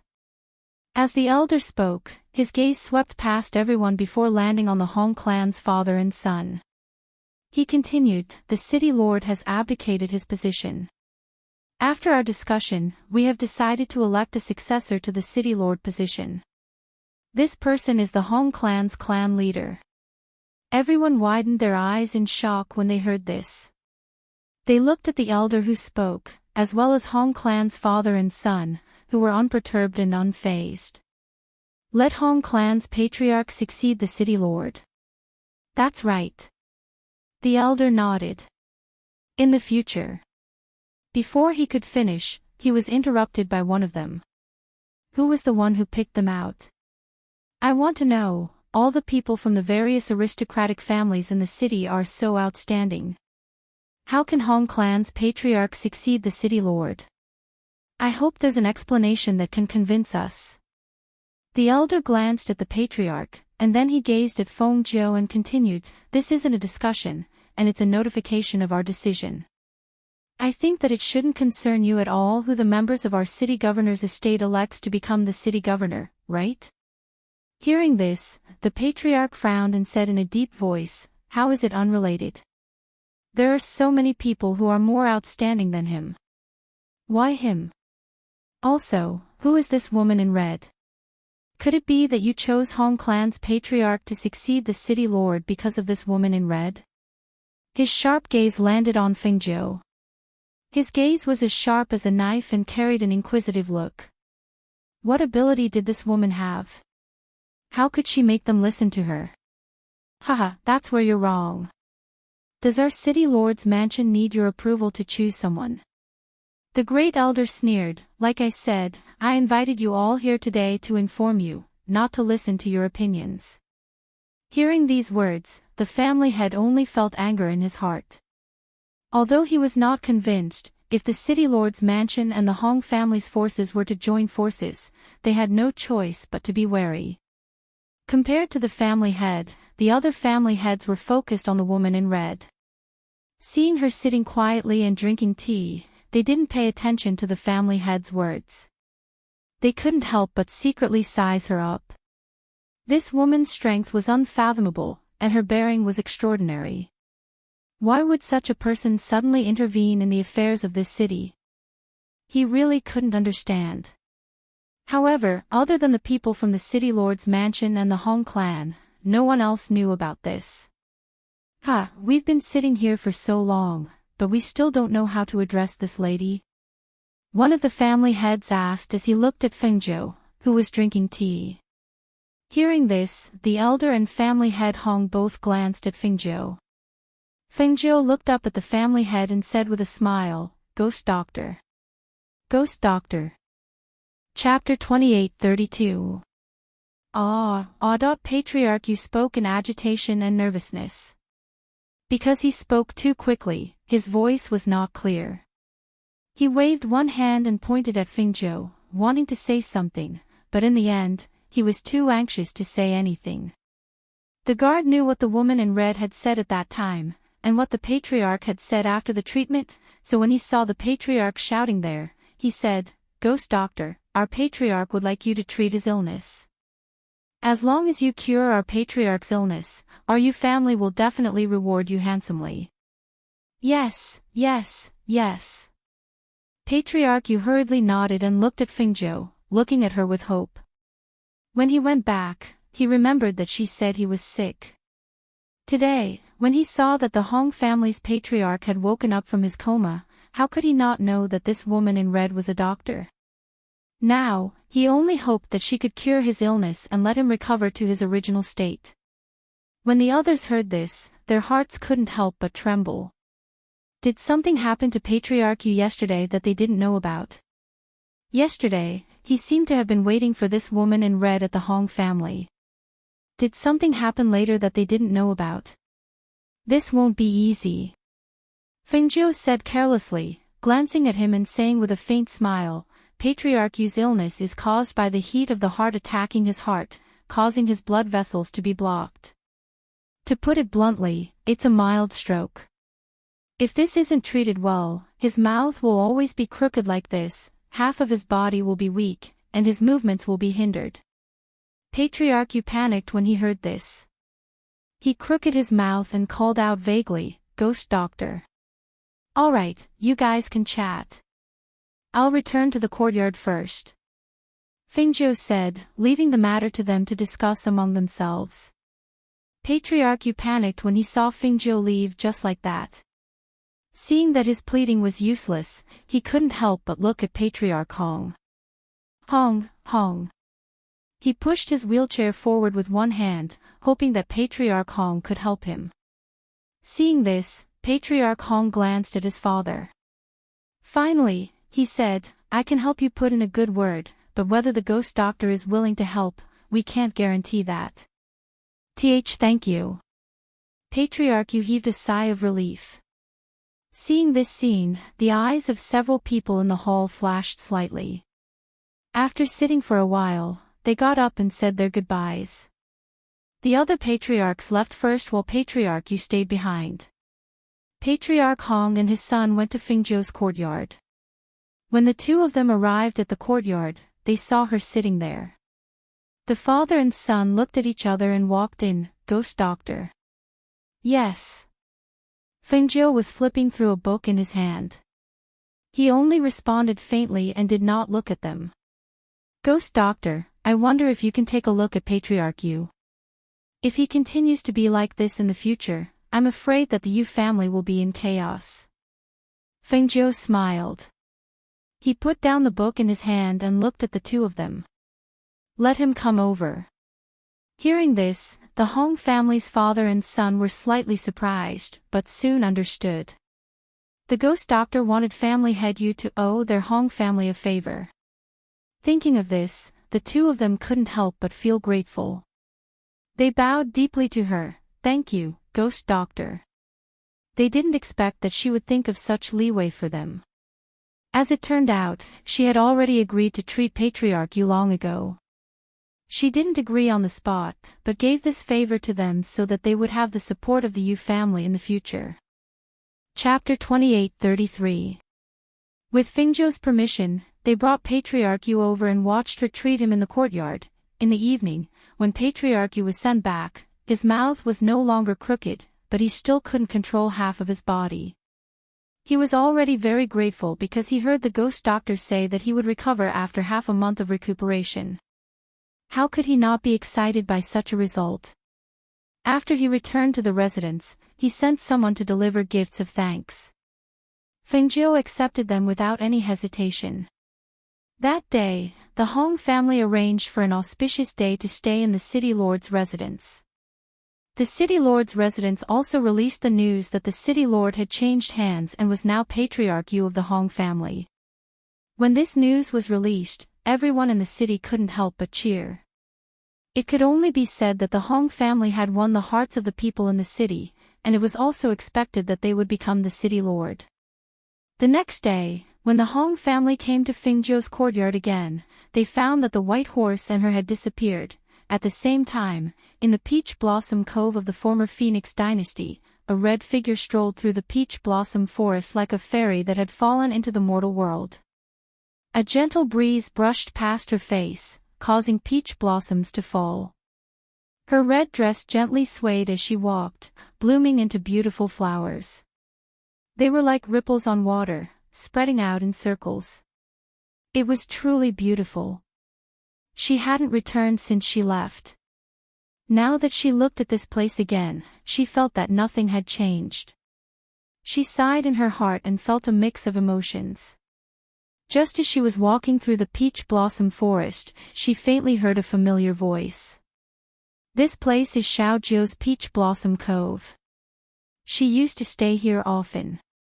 It's rare for you to come back, so take a good look. Guan Xilin's voice sounded in the peach blossom forest. When she heard this voice, Fengjiu was slightly surprised, then smiled.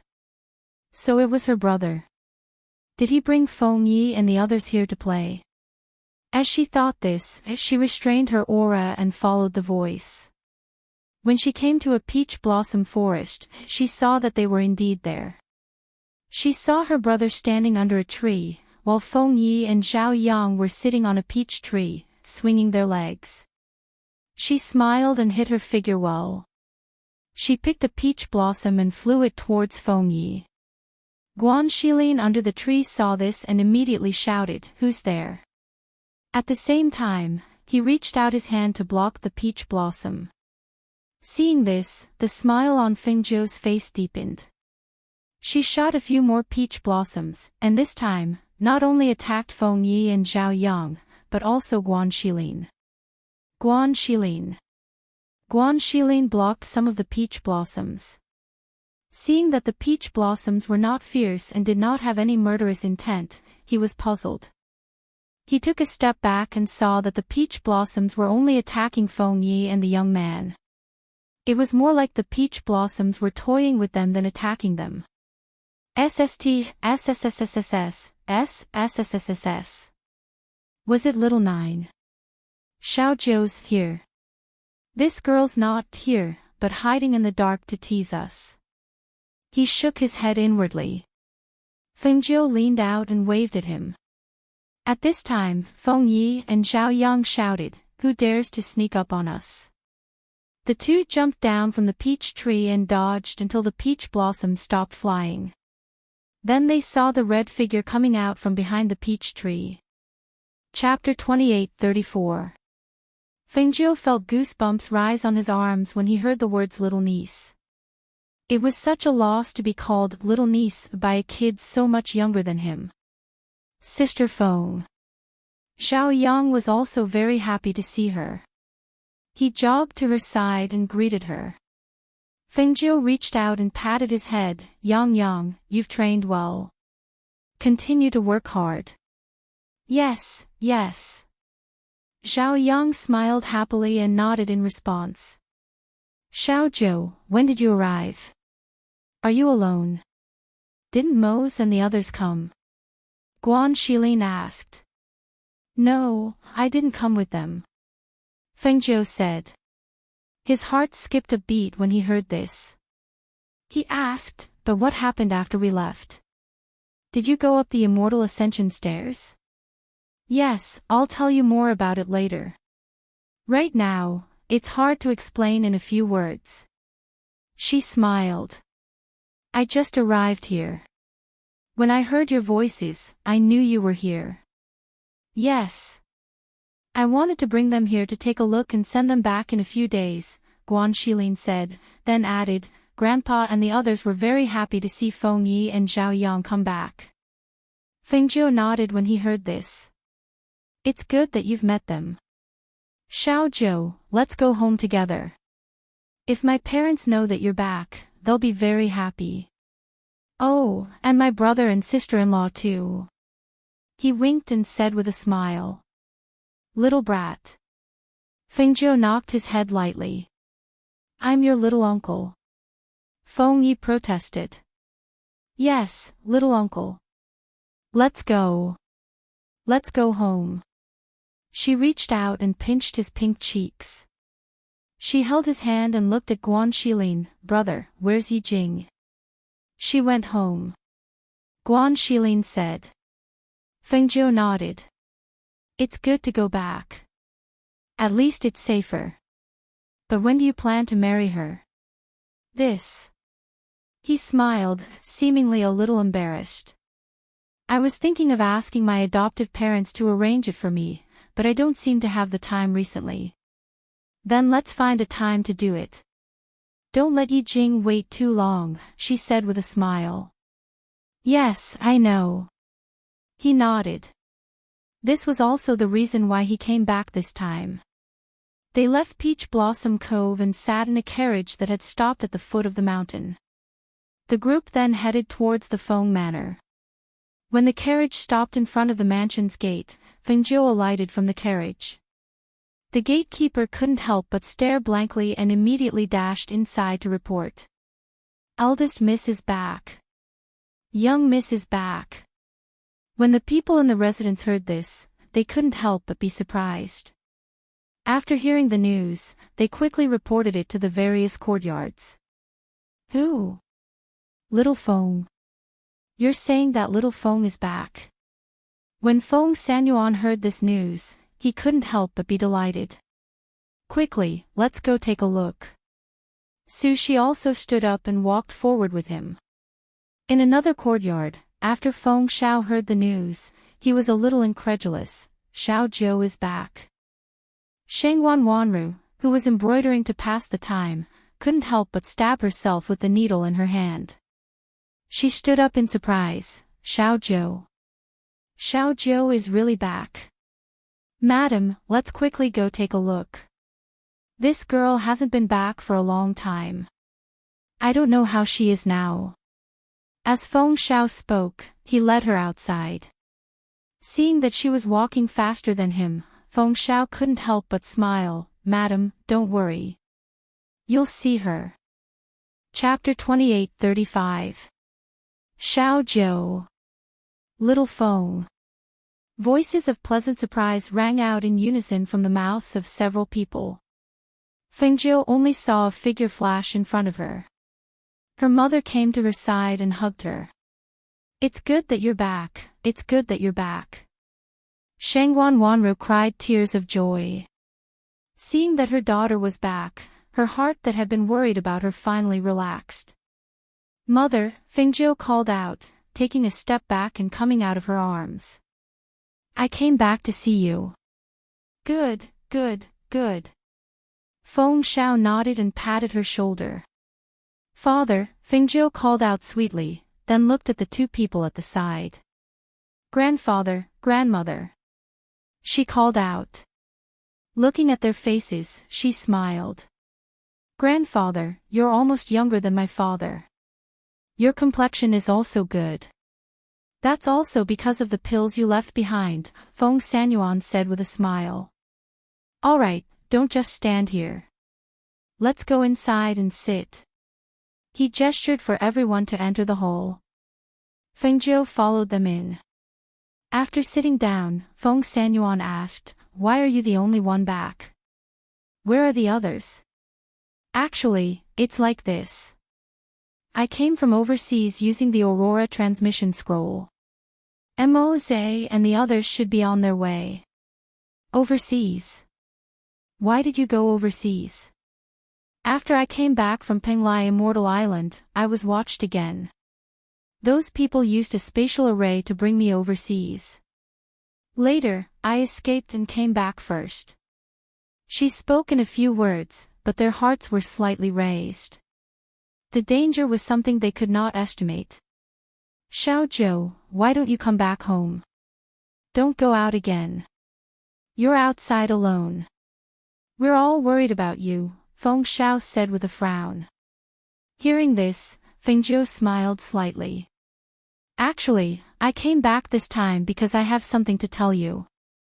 She looked at them and said, Mose and I have already discussed it. We plan to go to the Celestial Ascension Stairs and cultivate behind the Profound Light Gate. We don't know how long it will take for us to return, so we decided to come back and take a look first. We're here to inform you. Hearing this, everyone was slightly surprised and asked worriedly, is that place dangerous?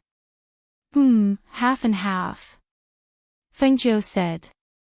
Then how many people do you plan to bring? Why do you have to take the risk in such a dangerous place? Feng Xiao looked at her and was worried. I only plan to bring 8 people over. That's right, I picked up a child some time ago. I plan to raise the child over there. Actually, Mose and I are already considered strong over here, but there are many people over there who are stronger than us. We all want to increase our own strength. Also, I can't be with you. She smiled slightly. If I were to be with you, the danger you'll face will increase by dozens. I have many enemies, but their target is only me. Now that you're living here, it can be considered peaceful. I don't want to break the peace here. But you. Feng Sanyuan looked at her hesitantly. Chapter 28:36. Seeing this, Guan Shili nodded, I know, I still need to improve my strength. Oh right, Dad, Mom, find a time to help brother get married. She looked at her parents sitting at the side and said. Okay, we'll arrange this. They nodded and asked with a smile, what about your marriage with Mose? When do you plan to get married? Hearing this, Feng Zhou smiled and said, we're not in a hurry, we'll take it slow. They chatted in the hall for a while, then let Feng Zhou go back to rest first. Returning to the courtyard, she looked at the place that hadn't changed and smiled, it feels like I haven't been back for a long time, but this place is still the same. The decorations haven't been touched, it's still the same style as before. There's someone cleaning the courtyard every day, you can move in at any time. Feng Xiao walked with his hands behind his back and said, it's rare for you to come back, you should stay for a few more days this time. Okay. Feng Zhou replied and went into the room to look around before coming out again. Dad, are you all doing well here? Don't worry. Don't worry about us, we're fine here. He smiled, we don't have a country here now, so we're free in all aspects. Other countries don't dare to be presumptuous towards us here, so we've always lived in peace. Moreover, although there's no country here, the people around here, so no one from other places dares to have any ideas about us here. That's good. She nodded in relief. Don't you plan to let everyone know that you're back this time? He asked. Yes, don't spread the news of my return, so that those people don't come looking for trouble. Feng Zhou said. I understand, I'll make the arrangements. As he spoke, he gestured for her to sit down and smiled. Your mother went to the kitchen to make some food for you, you can sit for a while and rest after you eat. Okay. She replied with a smile as she said, I'll let Lao Bai and the others out. It's been a long time since you've seen them. With a flick of her sleeve, Lao Bai and the others were released, and they walked around the courtyard happily. Another white tiger cub. Feng Xiao looked at the white tiger cub that was rubbing against her daughter's feet and was a little surprised. Yes, I picked it up. She smiled. There's still a silver wolf that I haven't contracted yet. He should have followed Mose here. That's good. You have these contracted beasts by your side, so you don't have to worry about having fewer people in battle. He laughed heartily and reached out to pat little white tiger's head. Seeing that it was its master's father, the little white tiger obediently lowered its head and closed its eyes comfortably, allowing him to stroke it. Not long after, Shengguan Wanru came in with something. "Xiao Zhou, I made some food for you. Try it." She walked forward with a smile, put down the tray, and took out the bowl on the tray and placed it in front of Fengjiu. Fengjiu opened the lid and saw that it was a bowl of hot noodles with many ingredients. Smelling the fragrance, she couldn't help but smile happily. "Thank you, Nyangqin. Eat it while it's hot." Shengguan Wanru sat down beside her and handed her a pair of chopsticks, looking gently at the satisfied expression on her face. This child, it's just a bowl of noodles, but she's so happy. Thinking that no one would make such a simple thing for her outside, she couldn't help but feel sour. Chapter 28:37. "Mother, you're so good at cooking," Fengjiu said as he ate the noodles. He didn't know if it was because he was hungry or something else, but the noodles tasted delicious. Shengguan Wanru's eyes reddened when she heard this. "Silly child, you like it. I'll cook for you every day."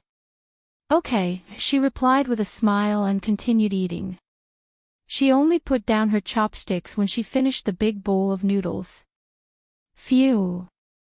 I'm so full," she said as she touched her stomach. Seeing this, Feng Xiao and Shengguan Wanru couldn't help but shake their heads and smile. At this moment, a few contracted beasts also gathered around. "Master, we're hungry too," Lao Bai said as he wagged his tail. "How about this? Xiao Zhou, you rest well. I'll bring them to the front," Feng Xiao said as he stood up with a smile. Shengguan Wanru also stood up and put the bowl back on the tray. "Rest well. You can relax at home and don't have to worry about danger." "Okay, I know." She nodded and stood up to send them out before returning to the courtyard. Walking in the courtyard, she touched her stomach. She didn't go back to her room to rest but went to the back of the mountain instead. She heard them say that the fire phoenix was cultivating in the cave at the back of the mountain and didn't know that she was back yet. Now that she was full, she wanted to take a look at it. When she came to the cave at the back of the mountain and walked past the array, she smiled when she saw the array with the boundary. It seemed that even if she wasn't by its side, it was still cultivating consciously. The fire phoenix, who was cultivating in the cave, felt a familiar aura. It was stunned and opened its eyes. It immediately restrained its aura and flapped its wings to fly out of the cave.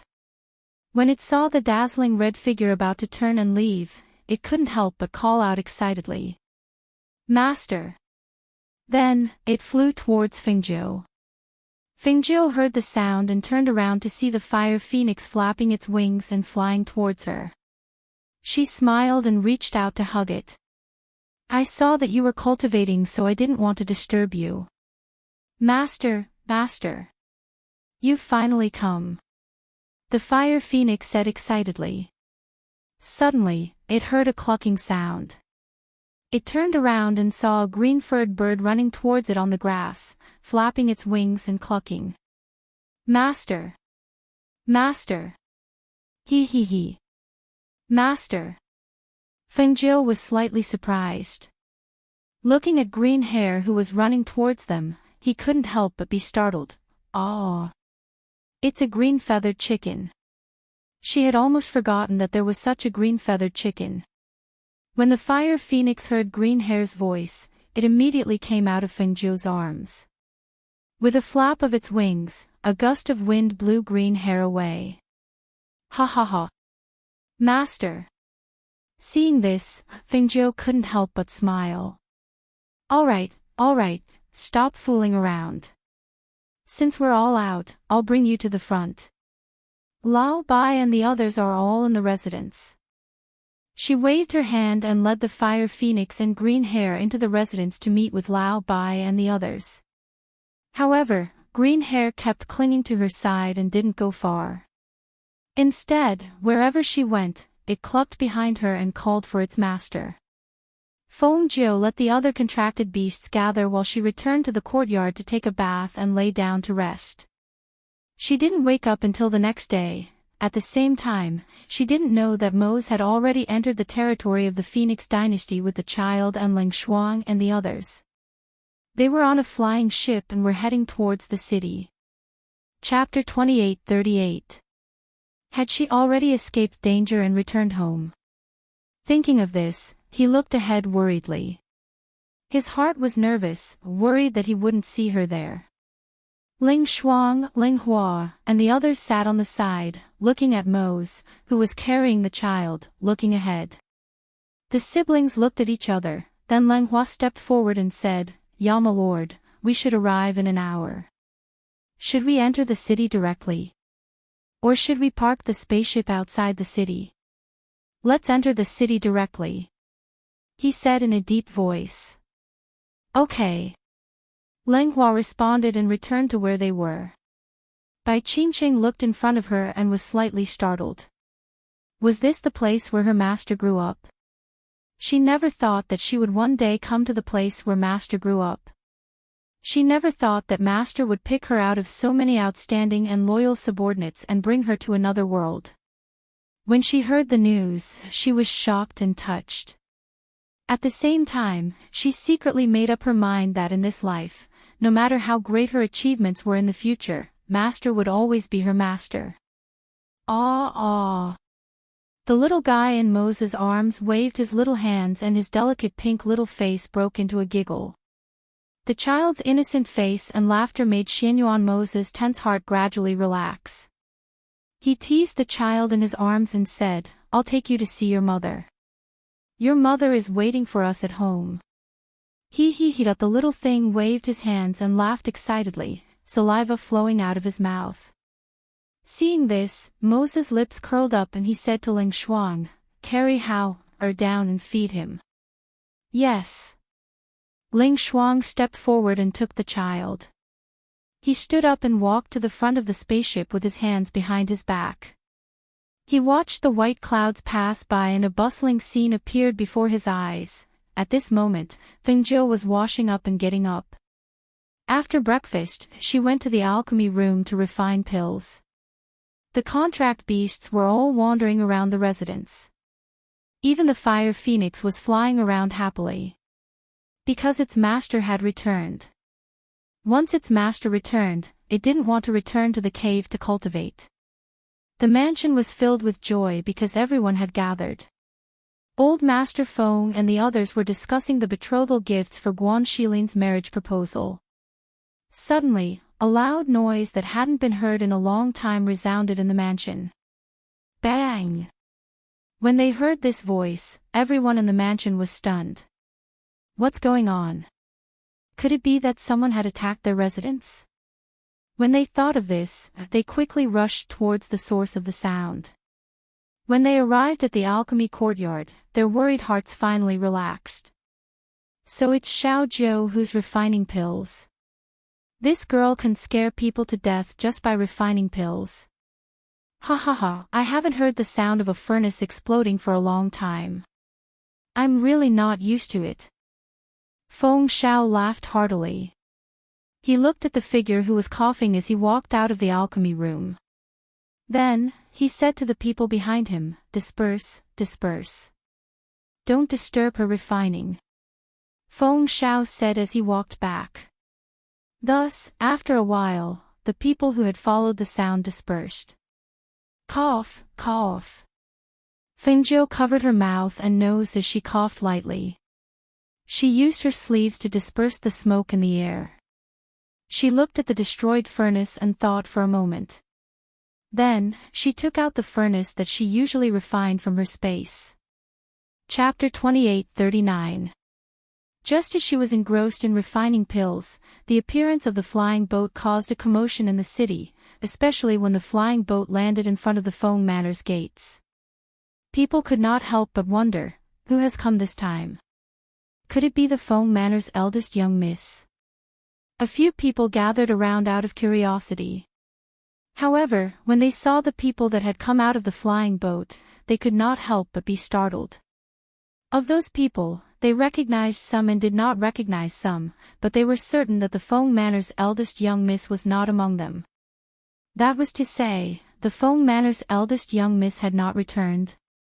Hearing the commotion outside, the manor's people also came out to take a look, especially Feng Zhao's group. Hearing that a flying boat had arrived, they thought that Xianyuan Mo's group had come. They immediately went outside to take a look, and sure enough, they saw them.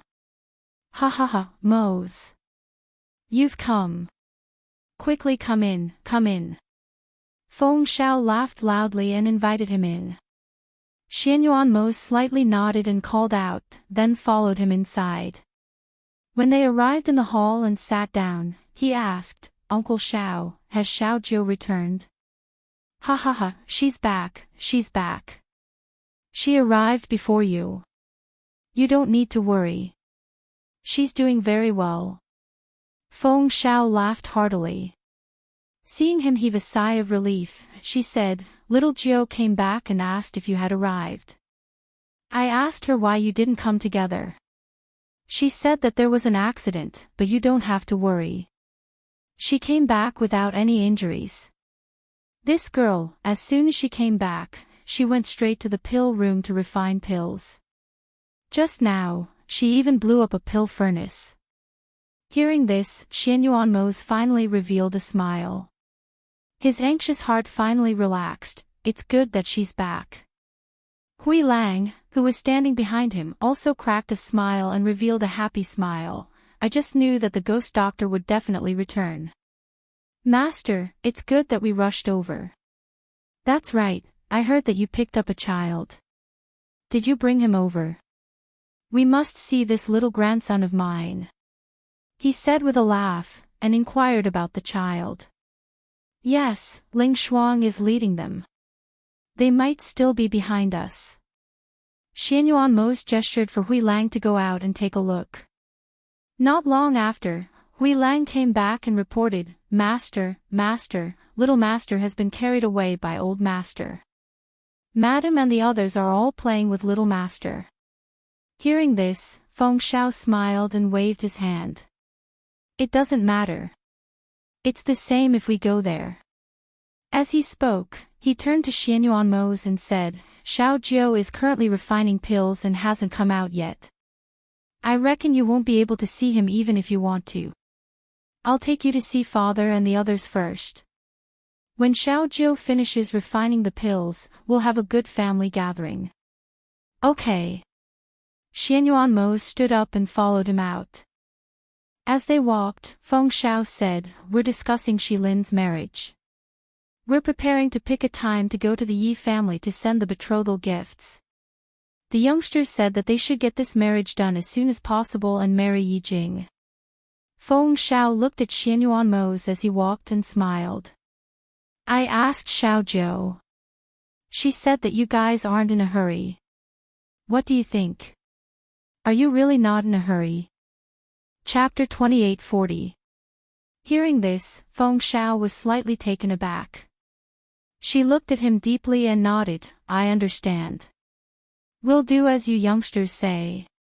The two of them went to the backyard. After greeting everyone, Xianyuan Mo went to wait outside the alchemy room. Although he knew that she had returned safely, he still wanted to see her with his own eyes. At this moment, Luo Yu and the others had already brought Bai Qingqing, Du Fan, and the others to tour the manor. When they walked over, they happened to see Xianyuan Mo waiting there, so they all bowed. Yalma Lord. Xianyuan Mo glanced at them and replied calmly, The few of them tactfully retreated, not wanting to disturb him. After walking for a while, Luo Yu said, It's rare for you to come here. Let me take you out for a walk. We haven't seen Master since we came here. Is it okay to leave the residence like this? Bai Qingqing asked hesitantly. It's okay. Master isn't the kind of person to be harsh on his subordinates. Besides, Yalma Lord is waiting for Master. Even if Master comes out, we probably won't be able to see him for a while. Why don't we go out for a walk first? Luo Yu laughed loudly and said, Ever since I left with Master, I haven't been back for a long time. That's good. You're familiar with this place. You can take us for a walk. Du Fan said with a smile.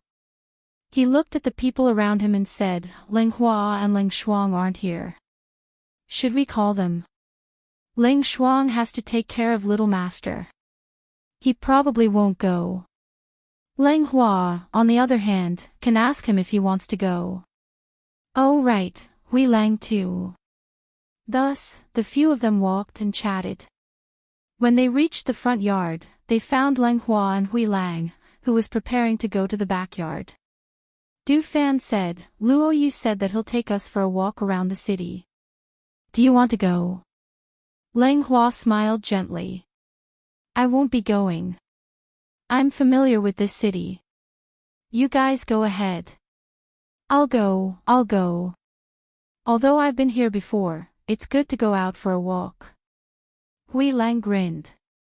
Okay, then we'll go first. Luo Yu and the others said, nodding to Ling Hua and walking out. Seeing this, Ling Hua smiled and walked towards the backyard. They had suddenly returned. Although the residents had made preparations, he still wanted to take a look and help everyone make arrangements. Regardless of whether it was Luo Yu, Bai Qingqing, or Luo Yu, they were all extremely beautiful. Their temperament was even more extraordinary. When they walked on the street, many people turned to look at them. Some people felt that the more they looked at it, the more familiar it was to them. They began to discuss it in low voices. They seemed to be people from the Feng Manor. And those seemed to be the captains of the Feng Manor's Feng Guards. I've seen them before. They follow the eldest young Miss Feng. A spaceship came today. Could it be that eldest Miss Feng is back too? I don't know. No one saw her. I heard that eldest Miss Feng is very powerful now. She's always been very powerful. Everyone discussed. Because the imperial system of the Phoenix dynasty was already gone, to the people here, they were still the Phoenix dynasty. Even if the Feng family was no longer the emperor, in the hearts of the people, the Feng family's position was still the same as the emperor. The only difference was that the title had changed. Speaking of which, it wasn't that it had changed. It was just that it seemed to have returned to the beginning. Feng Shao was the Feng family's head, Feng Sanyuan was still the Feng family's ancestor, and eldest Miss Feng was still the Feng family's eldest young miss. Chapter 2841. Luo Yu and the others were strolling around outside. Feng Sanyuan and the others were playing with the newly arrived little Hao-er in the manor. Xianyuan Mose was waiting for Fingjiu outside the alchemy courtyard in the backyard. Smelling the medicinal fragrance coming from the courtyard, Xianyuan Mose's lips curled up. Even if he couldn't see her, he knew that she was refining pills inside. This kind of feeling made him feel very at ease. It wasn't until the sky gradually darkened that the alchemy room quieted down. Fengjiu walked out in dirty casual clothes, but his face was filled with a happy smile. When she walked out of the courtyard and saw the figure sitting under the tree, she was slightly stunned. Mose? It's me. Xianyuan Mose replied. He stood up and walked towards her. How are you? Are you all right? It really is you. Fengjiu smiled happily and said, I'm very good. I already said that you don't need to worry about me. Right, when did you guys arrive? We arrived around noon. I heard from Uncle Shao that you were refining pills, so I waited here for you. He reached out to wipe away the pill dust on her face and said, seeing that you're fine, I'm relieved. Really, why did you wait here for me for so long? Why didn't you go rest in the courtyard first? She held his hand and asked, Are you tired? I'm not tired. His lips curled up, revealing a smile.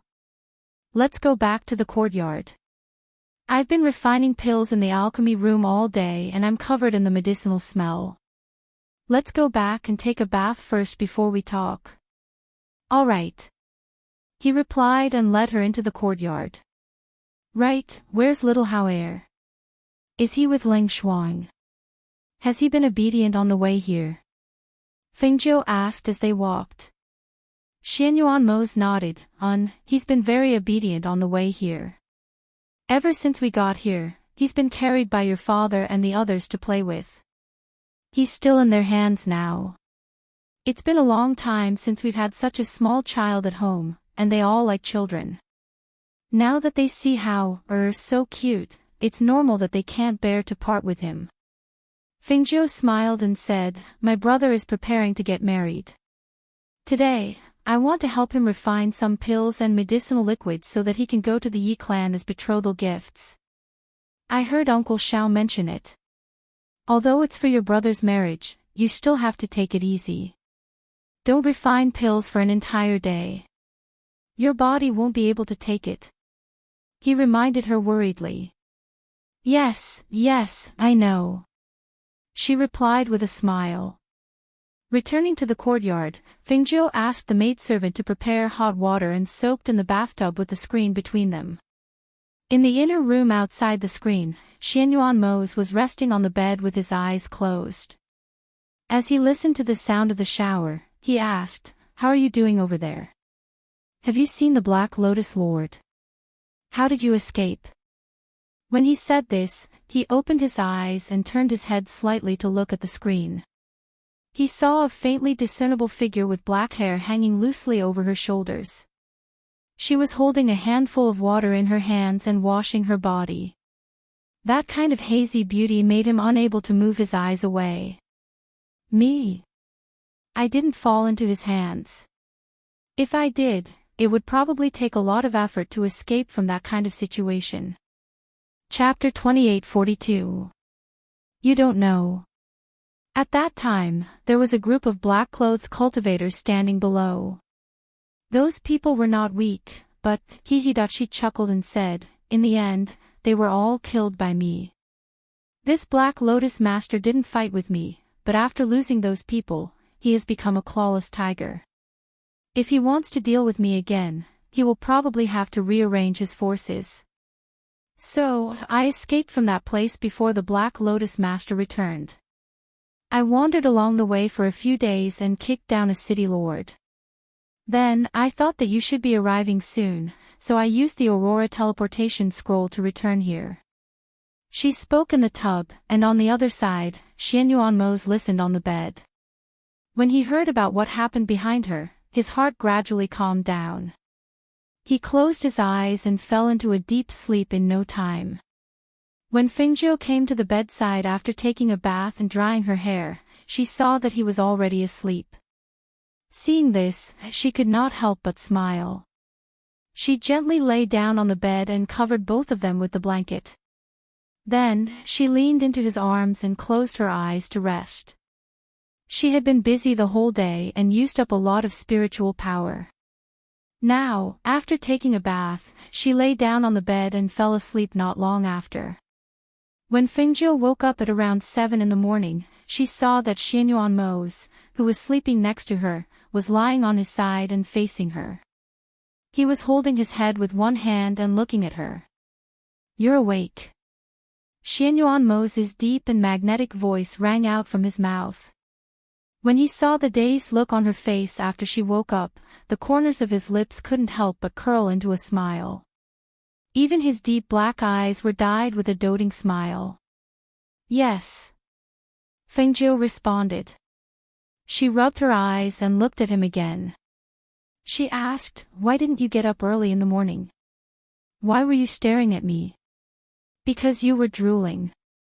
I was wondering if I should wake you up. He said with a smile. Ah.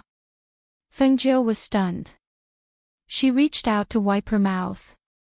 As expected, she touched a trace of water. She could not help but feel embarrassed. I'll go wash up. She jumped up and quickly got off the bed. Seeing this, Xianyuan laughed softly and shook his head. Just now, when she was sleeping soundly, her mouth was moving, mumbling something delicious, and she was even drooling. Seeing this, he was also stunned. If he was not so close to her, he would not have seen her in such a disgraceful state after she fell asleep. At this moment, he got up and got dressed. Let's go out of the residence today. We haven't been in the city for a long time. What do you want to eat? I'll take you to eat. But I still have to prepare a betrothal gift for my brother. After washing up, Feng Jiu walked out and looked at Xianyuan Mose, who was wearing a belt. After fastening the belt, Xianyuan Mose said, "It's fine. His betrothal gift is not urgent. We can go out and look. If we see something good, we can buy it for him." Hearing this, Feng Jiu's eyes lit up. That's a good idea. However, if we want to talk about treasures, then we'll have to go to the black market. Yes, then let's go to the black market. Or look in other countries. It's not very far from here. With our speed, we can go back and forth in a day. Xianyuan Mose said and went to wash up. Chapter 28:43. Seeing this, Xianyuan Mose nodded. Then let's go to the black market. By the way, I haven't seen yet. Should I ask Ling Shuang to bring him over first? That's fine too. Ask Ling Shuang to bring him over. I'll change my clothes before I go out. I don't want to be surrounded and stared at like a monkey. Hearing this, Xianyuan Mose looked down at himself. Do I need to change? Feng Jiu pursed his lips and smiled. You don't need to. Just wear a mask. That's fine too. Xianyuan Mose walked out and waited for Feng Jiu in the courtyard.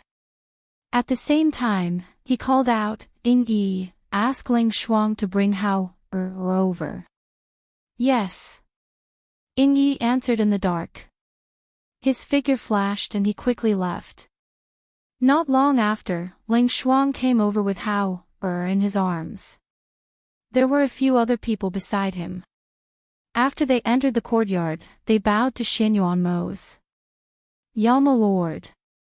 Xianyuan Mose nodded slightly and glanced at them.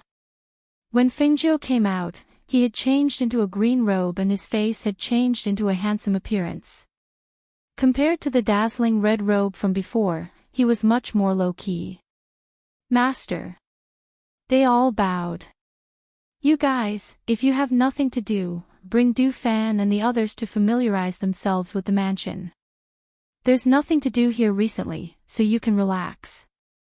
As Feng Jiu spoke, he walked into the courtyard and said, "Zay and I are going out. Du Fan and Qingqing, come with us." "Yes." The two answered respectfully. Hui Lang came in from outside and was about to speak when Ying Yi pulled him aside. "Why are you pulling me?" Hui Lang asked discontentedly as he slapped his hand away. "Master is going out, and I'm going to go with him. Master and the ghost doctor will be accompanied by Du Fan and by Qingqing. You don't have to be in the open anymore. Just stay in the dark like me." Ying Yi said and glanced inside. In the dark. Hui Lang thought for a moment and glanced inside. Finally, he agreed. "Let's stay in the dark then." In the courtyard, Feng Jiu was playing with the child. "Little come, mother will give you a kiss." She took the child and kissed him. Xianyuan Mose's eyes moved slightly when he saw this. He felt that Xiao Jiu liked children very much. Ling Shuang, can be handed over to the manor's Auntie Li. She can be considered an old member of our Feng Manor. It won't be too tiring to have her take care of you. Feng Jiu said, "You just need to stay by side. Normally, nothing will happen." "Yes, master." Ling Shuang complied and took the child from her. "Then we'll be going out first. You can stay in the manor." Feng Jiu said and patted Luo Yu's shoulder with a smile. She then left the courtyard with Xianyuan Mose. Behind them, Du Fan and Bai Qingqing followed. After getting into the carriage, Feng Jiu had the driver remove the Feng Manor's insignia from the carriage. Only then did they go to the main street and arrive at the black market. One of them had changed his appearance, while the other was wearing a mask. When they got out of the carriage, the people guarding the black market could not help but stare blankly. Although they couldn't see the face of the masked man, his aura was extremely outstanding and noble, making them have the urge to lower their heads. Chapter 28:44. Even though they often had visitors from other parts of the city, the aura of these people was different from the rest. Even the children of the aristocratic families were not as good as them. Seeing them enter the black market, the curious onlookers retracted their gazes. Those who could enter the black market were mostly people of status. After all, the items in the black market were not something ordinary people could afford. Once they entered, a middle-aged man walked out. He quickly walked up to them and bowed to them. He asked, "I am the manager here. My surname is Kong. May I know what you would like?" At the same time, he secretly sized them up, feeling a little strange. "Do you have anything good here recently?" Fengjiu asked. Hearing this, Manager Kong asked, "May I know what kind of item you would like?" "It doesn't matter what kind it is. As long as it can be considered a treasure, we can take a look." "I see." He looked at Fengjiu hesitantly and asked, "Young master, you look very unfamiliar. May I know?" Before he could finish, he saw a black token being handed to him. He was stunned and quickly took a look. When he saw it, his hand trembled and the black token almost fell to the ground. He suppressed the shock in his heart and his attitude instantly became extremely respectful. Please go upstairs. I will invite the president," he said in a trembling voice and led them to the VIP room upstairs. He instructed the servants to serve them well and then quickly rushed to the backyard of the black market to find the president. "President, president. Big brother, big brother." Manager Kong ran in like a gust of wind, shouting at the same time. The president here was of the same bloodline as him, and was also his elder brother with the same surname.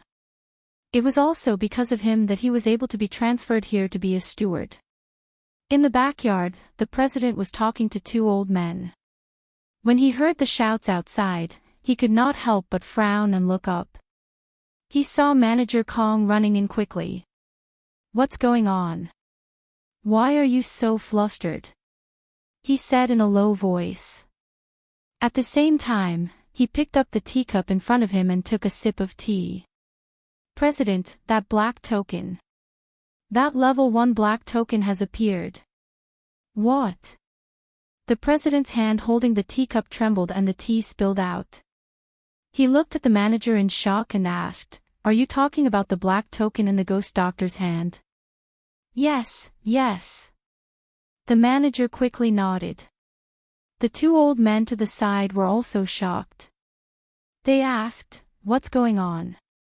Hurry up and make it clear." Just now, there were 4 people outside. One of them was wearing a black robe and a silver mask. His aura was very intimidating. One of them was wearing a white dress. Her face was very beautiful. One of them was holding a folding fan and looked like a scholar. The last one was wearing a green robe and took out a black token. They said that they were here to see a treasure, any treasure would do. When I saw that black token, I hurriedly came to report. "President, could this be the ghost doctor?" Hearing his words, everyone began to ponder. Chairman Kong stood up and calmly said, "Logically speaking, since the ghost doctor has gone to the upper continents, she shouldn't come back often." However, a while ago, her adopted older brother brought the Feng family ancestor's youngest son back. Yesterday, a flying ship stopped in front of the Feng Manor's gate.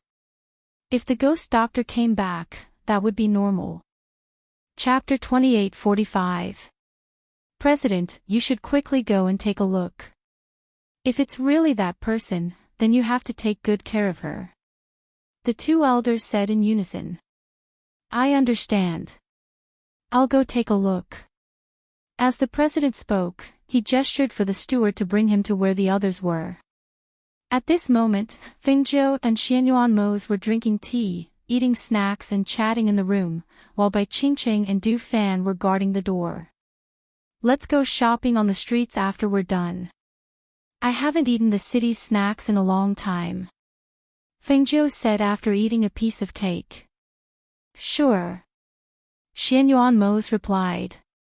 Seeing that she was drinking tea, he said, don't drink tea on an empty stomach. If you're hungry, eat a few snacks to fill your stomach. It's fine. She waved her hand carelessly.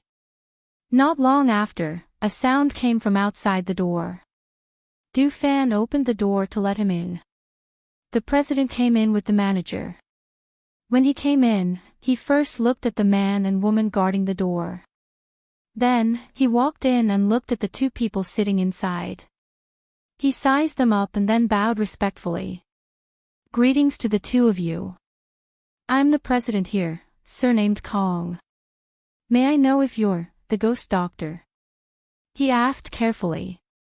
Hearing this, Fengjiu's lips curled. That's right, it's me. You were transferred here later. After hearing the answer, President Kong felt a surge of excitement. He had long heard that the ghost doctor liked to dress up as a man.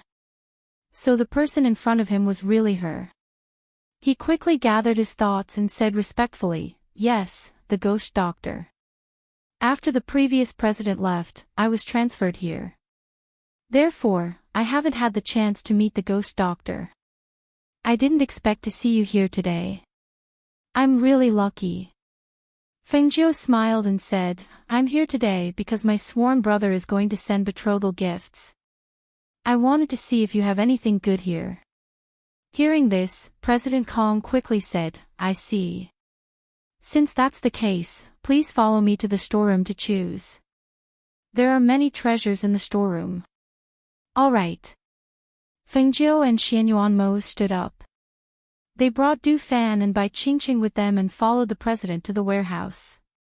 It was an underground storeroom, and the shelves were filled with rare treasures.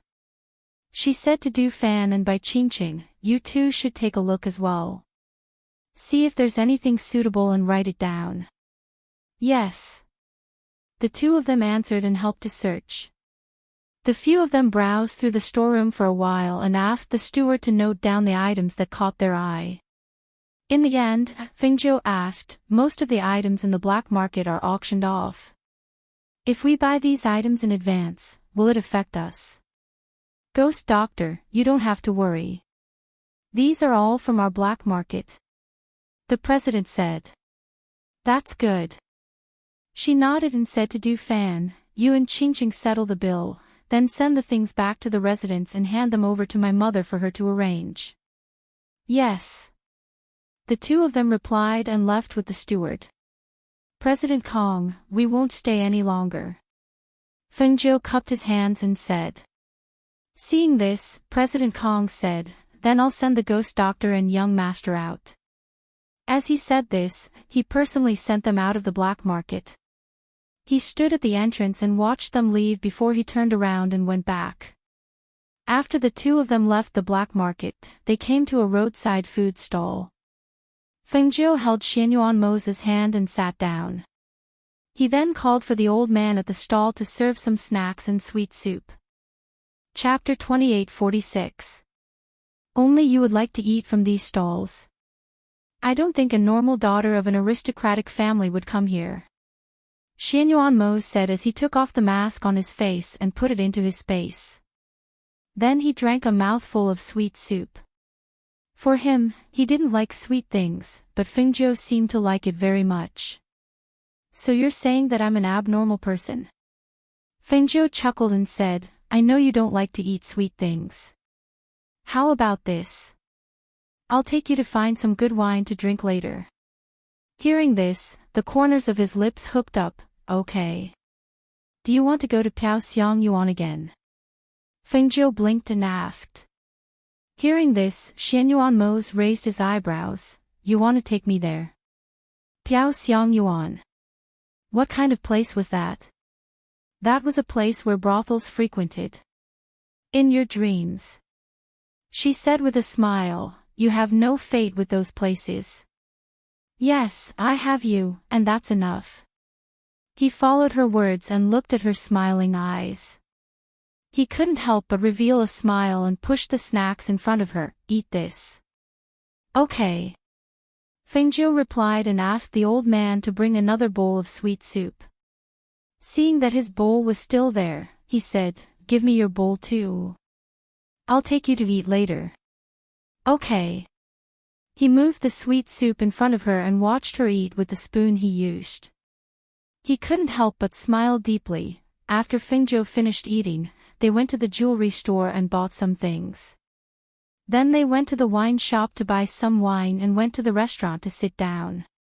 We've been walking around for half a day.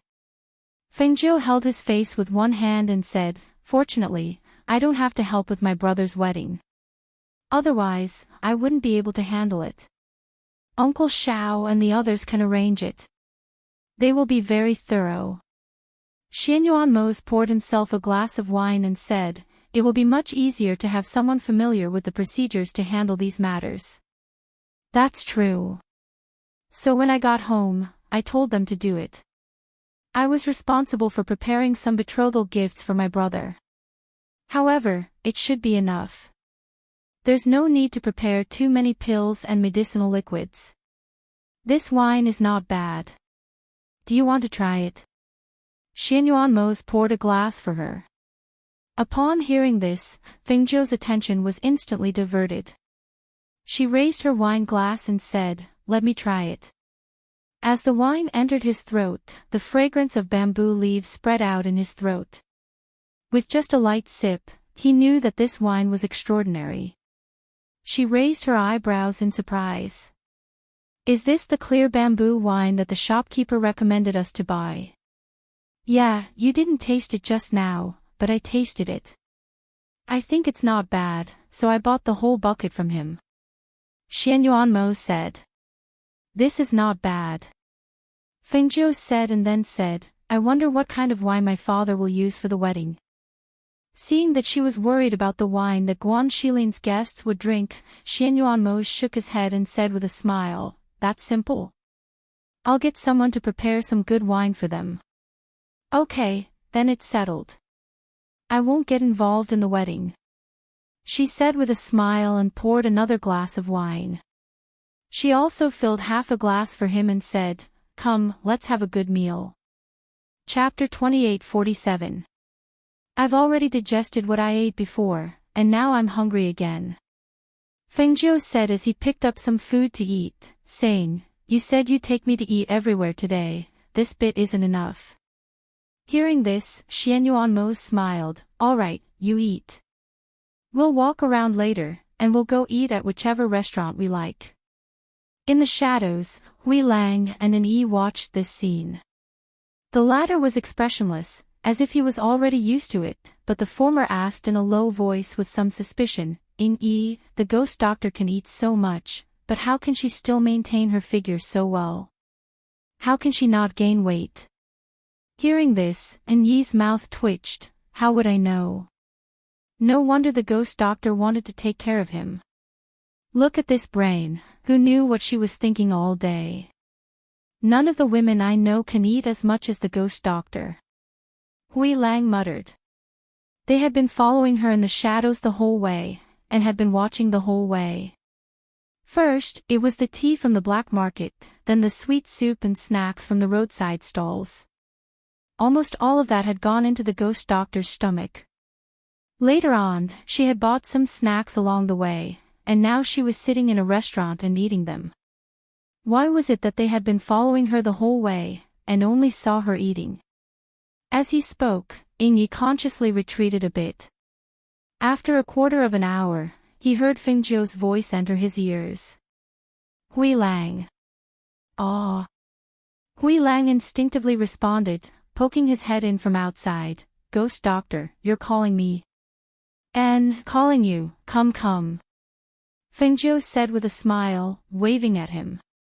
Seeing this, Hui Lang was happy, and quickly walked in, grinning, Ghost Doctor, do you have any orders? I don't have any orders, but I saw that you haven't eaten anything since you came with us this morning, so I ordered something good for you. She supported her face with one hand and gestured with a smile, come sit. How can that be? How can I sit with Master and the ghost doctor? No, no. Hui Lang waved his hand and said, how about this? Ghost doctor, what did you order for me? I carried it to the side to eat. Besides, Ing Yi hadn't eaten yet. I asked him to join us.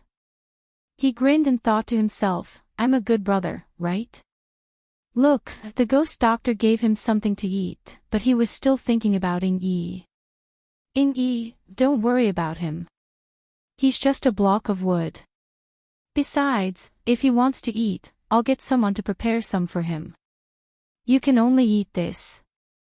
Fengjiu looked at him with a smile and said, this is one of the signature dishes that the waiter just recommended to us. I heard that it's very popular. We just tasted it and thought that it tastes good, so we specially ordered a portion for you. I see. Thank you, Master. Thank you, Ghost Doctor. He hurriedly thanked them and looked at the seafood prawns floating in red oil in front of them. He couldn't help but wonder, could it be this? Not long after, the waiter brought another setup and placed it on another table before leaving. Ghost Doctor, it shouldn't be this one, right? Grey Wolf asked as he pointed at the big basin of things on the table. His face was filled with astonishment. It's this one. Don't look at the large basin of things, it's mostly soup. Don't drink the soup, just eat the meat. Fengjiu said with a smile.